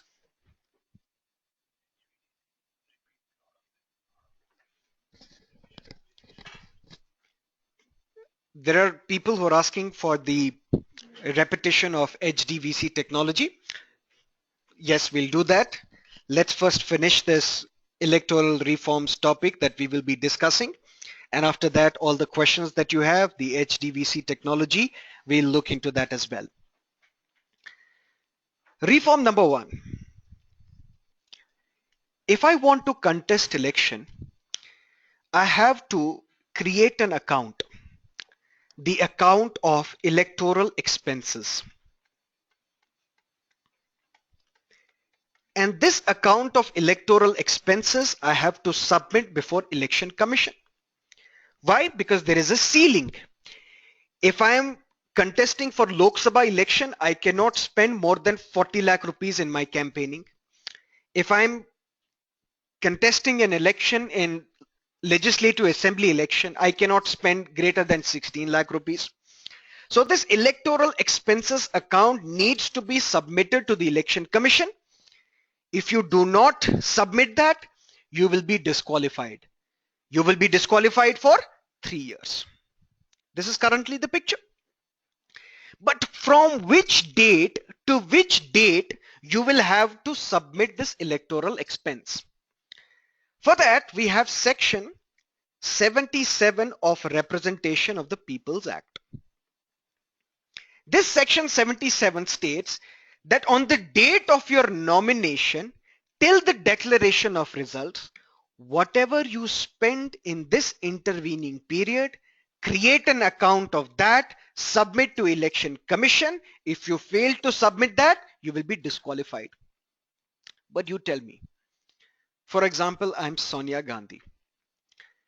I am contesting election from Raebareli, but 5-phase election is the norm. The elections will be held in 5 phases. Let us assume that Raebareli election will be conducted in the 5th phase. So from the date when elections will be announced, from that date and even before that, I will start campaigning for Raebareli constituency. That means whatever money I spend during that time will not be accounted for. Why? Because I am not filling my nomination paper yet. Nomination paper I will be filling at the start of the 5th phase. So till then, whatever I am spending, I can spend any money, any amount of money. I can even exceed the 40 lakh ceiling that is present that is there under the Representation of the People's Act. So what Law Commission of India recommended? Law Commission of India recommended that as soon as the election dates are announced, till the declaration of results, whatever you spend in this intervening period, create an electoral account expense of that and submit it to Election Commission. That means a far-reaching reform measure is recommended by Law Commission. Because of the gap in section 77 of Representation of the People's Act, where from the date of filing nomination papers till the declaration of results, you have to make an account of electoral expenses. But this was a flaw which was used by the representatives of the political party to such an extent that in India, crores and crores of rupees are spent in electioneering. So this is a very, very landmark recommendation. From the dates elections are announced till the declaration of results, in this intervening period, whatever you spend, make an account of that and submit it to Election Commission. Not just this. Who can contribute to the political parties? Individuals can. The companies can also. There exists something called Section 182(1) of Companies Act 2013. Now, if a company wants to donate money to a political party, who can authorize this company to donate money to a political party? It's Board of Directors.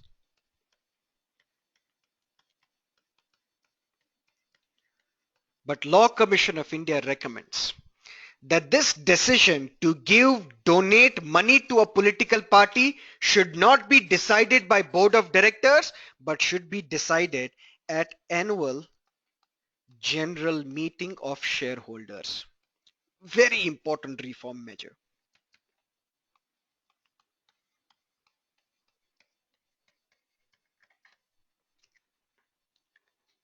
Not just this. I said if I want to contest election, I have to make an electoral expenses account and I have to give it to Election Commission. If I fail to give this report to Election Commission, I shall be disqualified. Disqualified for the period of 3 years. Law Commission of India recommends that increase this disqualification from the existing 3-year to 5 years. That means I should be disqualified for 5 years. Why? So that the defaulting candidate may be ineligible to contest at least the next election as well. Look at the beauty of these reforms. If these reforms are implemented in this country, the bulk of criminalization of politics will be saved. The muscle power, the money power in elections will be curbed because free and fair election is part of the basic structure of Indian Constitution as well. Another ploy that political parties use. Where do these political parties get money? These political parties get money from public. Public donates money or corporates donate money. Do political parties have to disclose who are the contributors, who are the donors of this money? Yes, they have to do that. If I am giving a donation to BJP in excess of 20,000, that means greater than 20,000, BJP shall have to disclose my identity. But only if my contribution is greater than 20,000. Now look at this beautifully. How political parties are flouting these norms. I am giving money, donating money to BJP hundreds and thousands of times, but each time less than 20,000. So that BJP do not have to disclose my identity.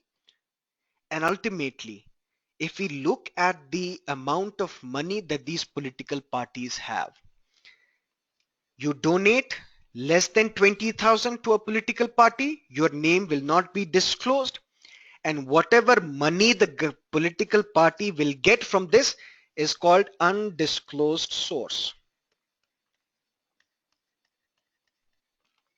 or undisclosed contribution. That means you contribute greater than 20,000, your name will be disclosed. You contribute less than 19,000 at a time, your name will not be disclosed.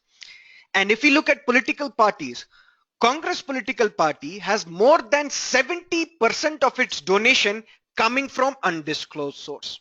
Similarly for BJP, similarly from BSP, for BSP sometimes this number has gone even to the extent of 85%. That means 85% of all the donations to BSP are coming from undisclosed source.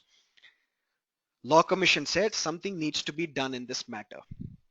So what needs to be done? If a same individual is making a donation to a political party multiple times greater than 20,000, disclose his identity. Initially what I would do, I would give donation to BJP less than 20,000 hundreds and thousands of times. Now Law Commission of India is recommending, even if I am contributing or donating less than 20,000 at a time, but I'm donating multiple number of times. If the entire amount of my donation exceeds 20,000, disclose my identity. That's one of the most important, beautiful norm, beautiful recommendation given by the Law Commission of India. At the same time, you can be provided, you can be asked these statements, which of the following statements are correct regarding the Law Commission report on electoral reforms. Statement number 1, the Law Commission of India recommends complete state funding of elections. Statement number 2, Law Commission of India recommends that independents should not contest. Law Commission of India recommends that we should switch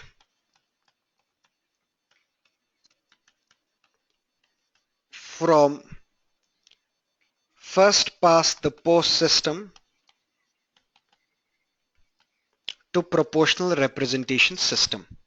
Which of the above statements are correct regarding Law Commission of India recommendations on electoral reforms? Number 1, Law Commission of India has not recommended complete state funding of Indian elections. Law Commission of India says that even if we completely fund Indian elections, it will not reduce the muscle and money power and black money in Indian elections. So we are not in favor of complete state funding of Indian elections. Second, yes, Law Commission of India did mention that independent should not be allowed to contest. Independent candidates should not be allowed to contest. Why? Because Law Commission of India feels that these independents are dummy candidates. Dummy candidates, what does that mean? Dummy candidates, which is used to confuse the voter. Shrimati Hema Malini contested election from Mathura constituency in UP, and there were 12 more Hema Malinis who were also contesting, but these were contesting as independent candidates. So basically they were contesting to confuse the electorate. This is what Law Commission of India recommends. Independents should not be allowed to contest. Why? Because they are used as dummy candidates by various political parties. And at the same time, the Law Commission of India has not recommended moving away from first past the post system to proportional representation system. Law Commission of India has merely suggested to the government that you please look into the idea of India and say and decide whether the idea of proportional representation system can be applied to India or not. It is not recommending that proportional representation system should be used in India. It's only asking the government, can we do something? Can proportional representation system be modified to be used in Indian contest? At the same time, Law Commission of India has said no to compulsory voting.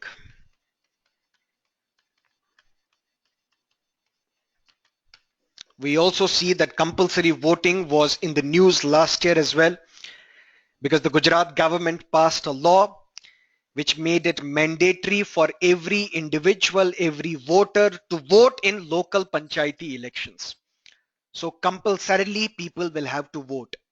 So this compulsory voting was in news, but the Law Commission of India has recommended that we are not in favor of compulsory voting in India because it is highly undesirable for a variety of reasons, such as it is undemocratic, it is illegitimate, it is expensive, and it is unable to improve quality political participation and awareness, and at the same time it is difficult to implement.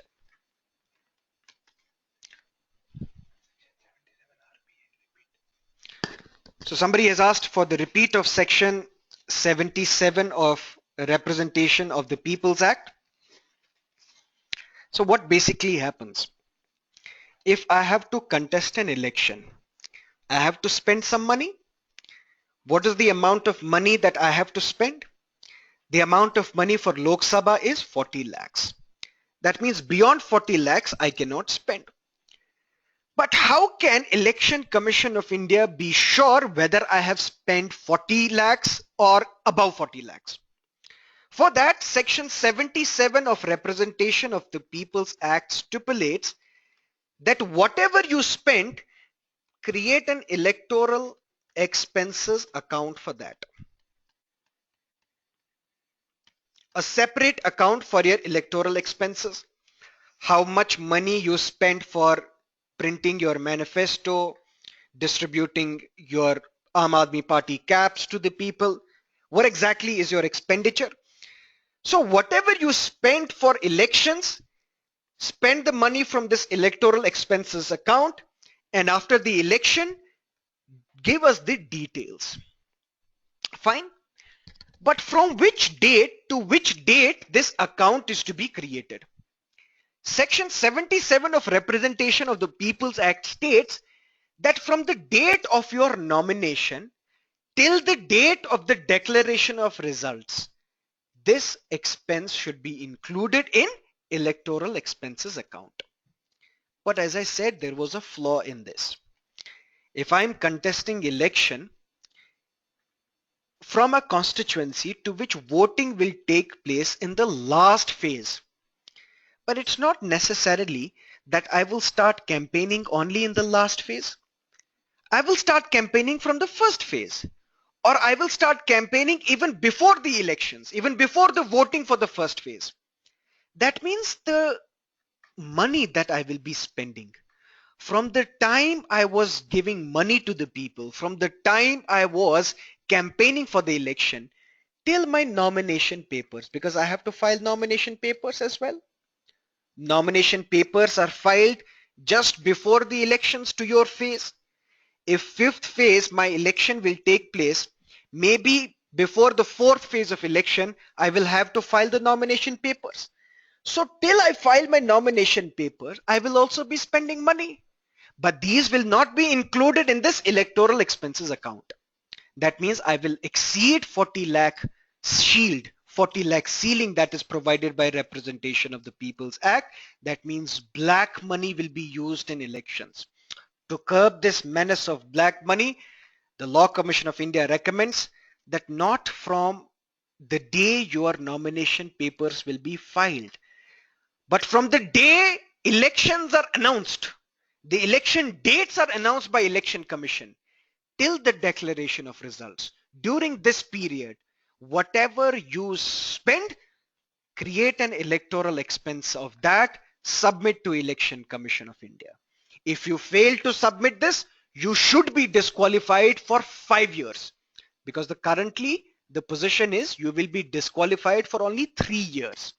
Law Commission of India said no, disqualify this individual who failed to lodge electoral expenses account for 5 years, so that he should be ineligible to at least contest the next election.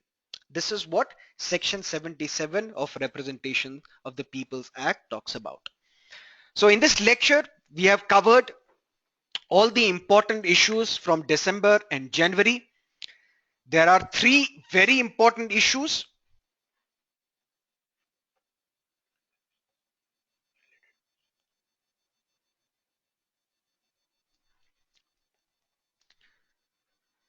Please bear with me. I'll answer all these questions, but let me repeat what we have discussed in this lecture. Then we can have a one-on-one conversation with you. 3 very important events, 3 very important topics from December and January are Paris Climate Summit. Please watch a video on YouTube on that. It has been explained in detail. The link has been provided in your notes. WTO Nairobi Conference. Watch it on YouTube, very important. And also compulsory voting, which I have recorded. Please go through that. After going through that video, you won't need to go through any other source. But in this lecture, we have covered close to 25 issues, which are very important from the prelims point of view from the month of December and January.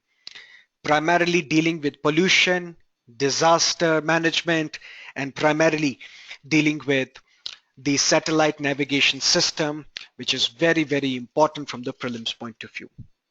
Thank you for being here. Now I'll answer all your questions one by one. First, give me 2-3 minutes to go through these questions, and I'll answer that in a very brief time. Till then, you can post your questions one by one.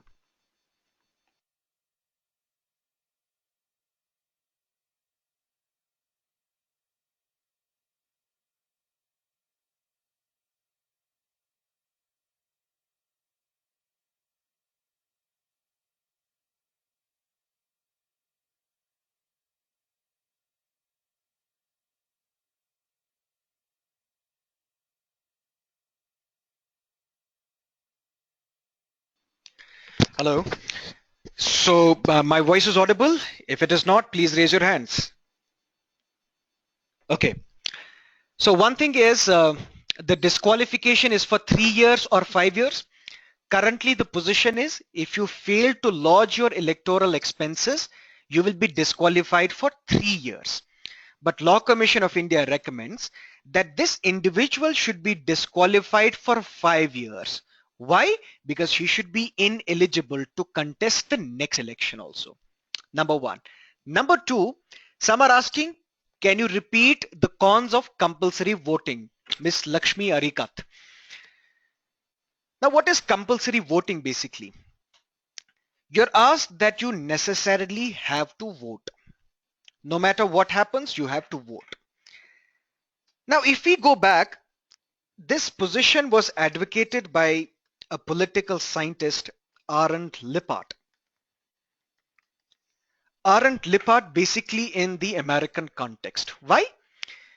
Because in Western democracies, particularly in United States, we see that the rich are more involved in politics rather than the poor.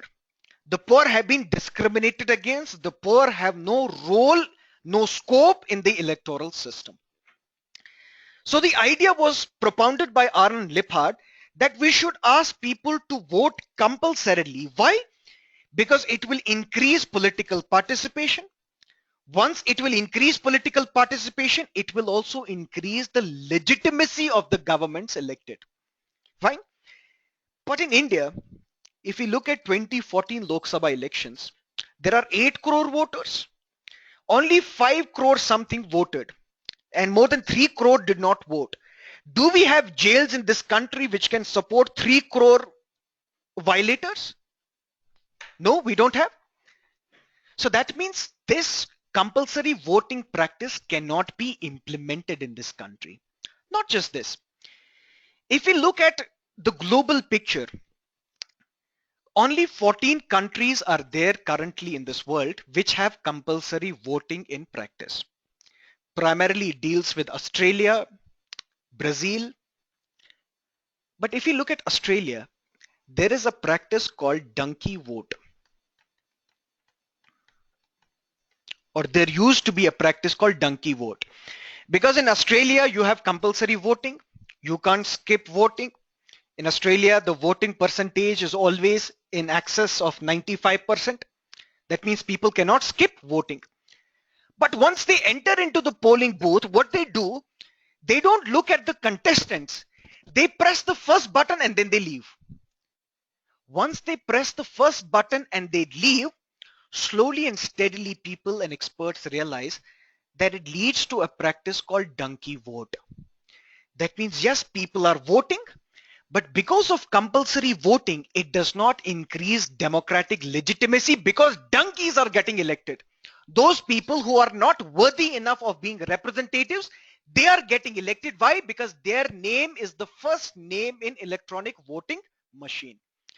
Then in 1984, electronic voting machine procedures were reformed in Australia.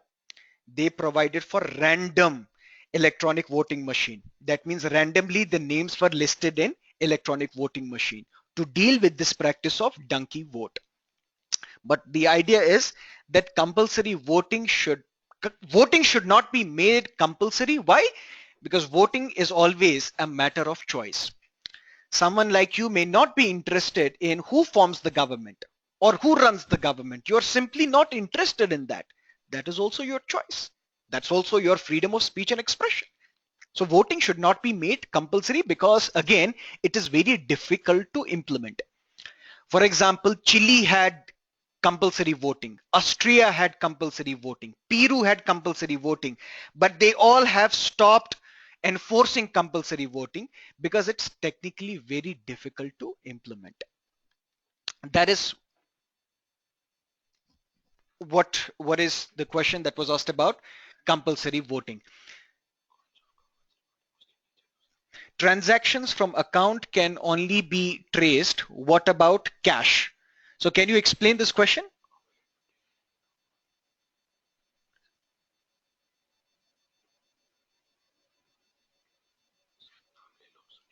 Sunita Bodke, can you please rephrase your question? I'm not getting the clear picture of what you're asking.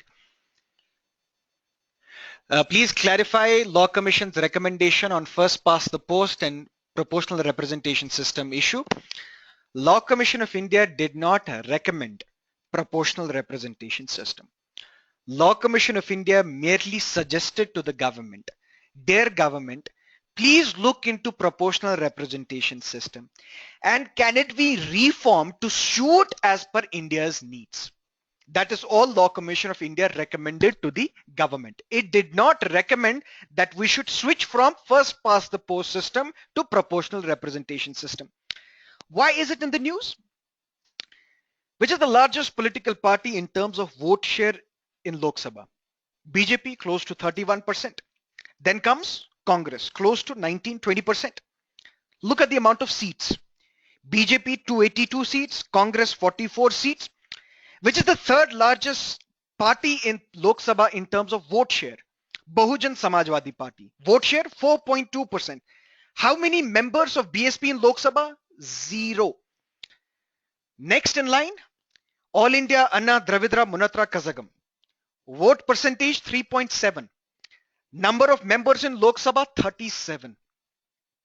That means AIADMK has lesser votes than BSP, but 37 more seats in Lok Sabha. Trinamool Congress 34 seats in Lok Sabha. The overall vote percentage less than 3.5%. That means this first past the post system has resulted in such a scenario that 4.2% people in this country who voted for Mayawati's party, they do not have any representation in the Lok Sabha. But that is a flaw, this is the flaw that we need to live up with, because if we implement proportional representation system, what happens in proportional representation system? The country is not divided into constituencies. People are voting for a party. And once a political party gets 10% votes, it will be allocated 10% seats. But who are going to be these 10% people? If I am from the Congress political party, 10% people will be somebody like Digvijay Singh, who is a sycophant of a Congress Gandhi family. So that means this proportional representation system will lead to those individuals being represented in the parliament who will be the sycophants of a political party and not sycophants of the electorate. So that's the flaw here. There are flaws which you should read in your polity. I hope your polity teacher would have discussed all this. That's not the matter here.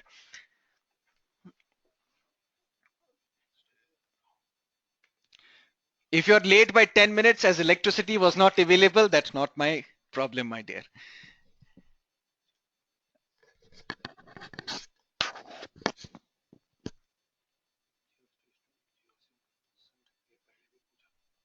Geostationary, geosynchronous, please go through your geography notes. I hope your geography teacher would have explained this. In context of NAVIC, I said that 3 satellites will be geostationary and 4 satellites will be geosynchronous.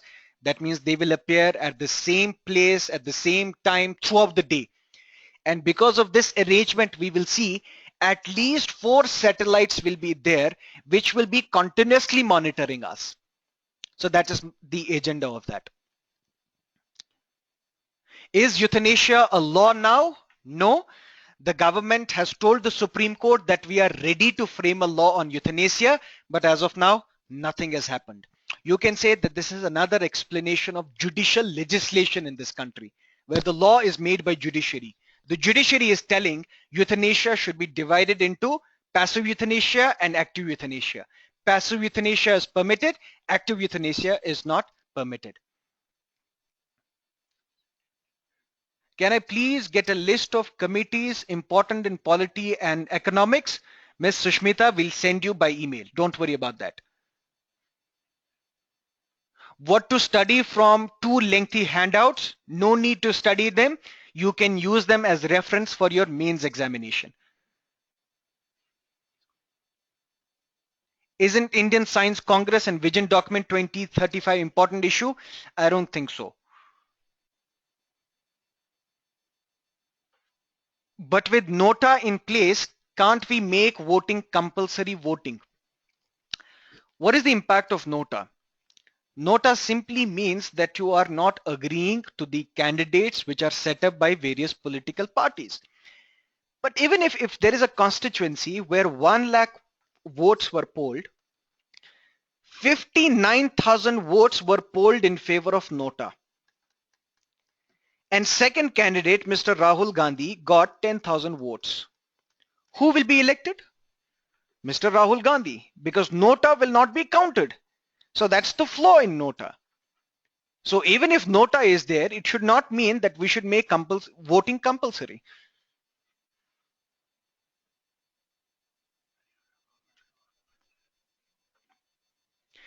Haryana government law on panchayat election is against the right to equality as it doesn't seem like a reasonable basis for discrimination as people will not be allowed to contest. This matter was taken up by the Supreme Court. Supreme Court said, no, this is a reasonable discrimination that we are making. Why? Because this will promote sanitation in our country and also it will promote education in our country. That is the rationale used by the Supreme Court, but I humbly differ with that decision. But ultimately what Supreme Court says, that's the law.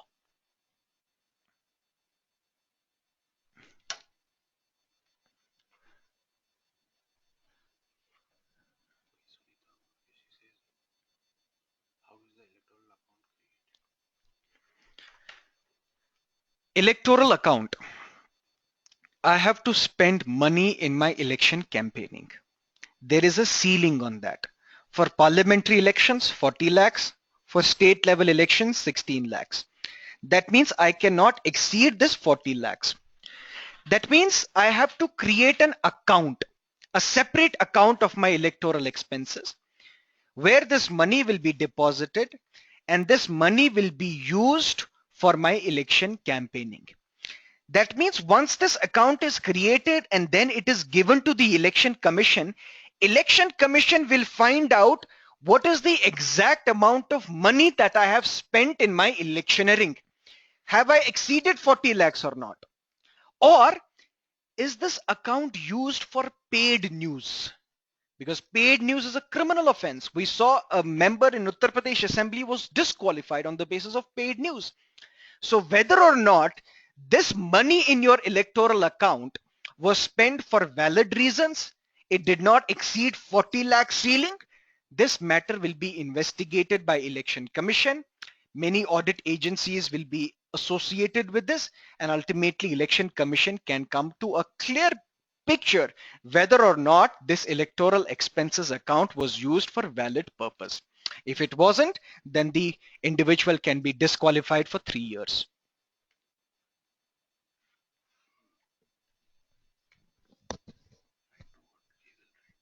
Right to vote is not a constitutional right. It is a statutory right provided by Representation of the People's Act. If we go back to Jan Chokidar case, I hope your polity teacher would have taught you, Jan Chokidar or People's Watch, a matter came to the Supreme Court that those individuals who are in jail, those should not be allowed to contest. Why?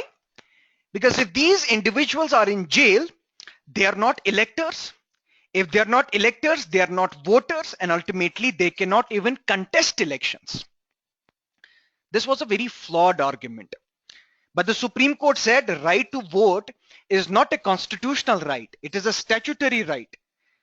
The law gives you the right. The law takes away your right to contest elections or to vote in these elections. Article 326 merely talks about that you have the right to be registered as a voter. It does not confer you the right to vote. That right to vote is provided by Representation of the People's Act. Have these recommendations been implemented? Let's not forget Law Commission of India can only advise the Government of India. Its report is not binding on the Government of India. It's for the government to either act on this report or reject this report.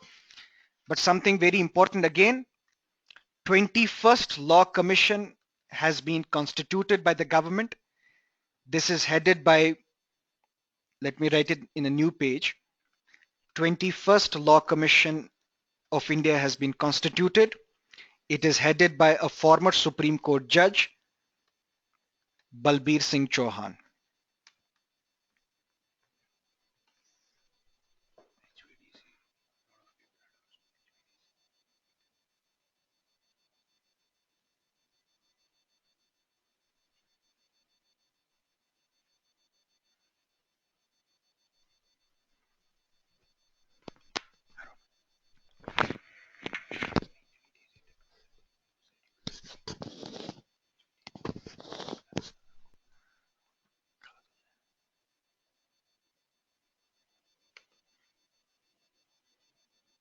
Google Maps use GPS, not Navix. because the phones that you have, they do not have the receiver for NAVIX, which are compatible with NAVIX. Those receivers, as I said in the lecture, are being currently manufactured in this country. But again, important point, GPS is a US military controlled. If you talk about endangered language, the UNESCO has provided some criteria for that, and that criteria many countries of the world follow. How is Santhara linked to the Jainism's vows? Because the last vow in Jainism is you withdraw from food, water, and other worldly bonds. Ultimately, you will starve yourself to death, which is supposed to be the purest form of death under the Jainism principles. So Jainism and Buddhism becomes very important. Please go through your notes on ancient history.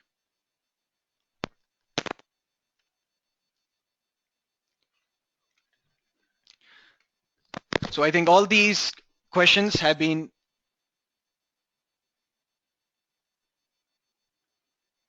discussed. If you have further queries or any questions, please write to us on the email provided, and we'll be able to answer you effectively. Thank you so much. Thanks for attending.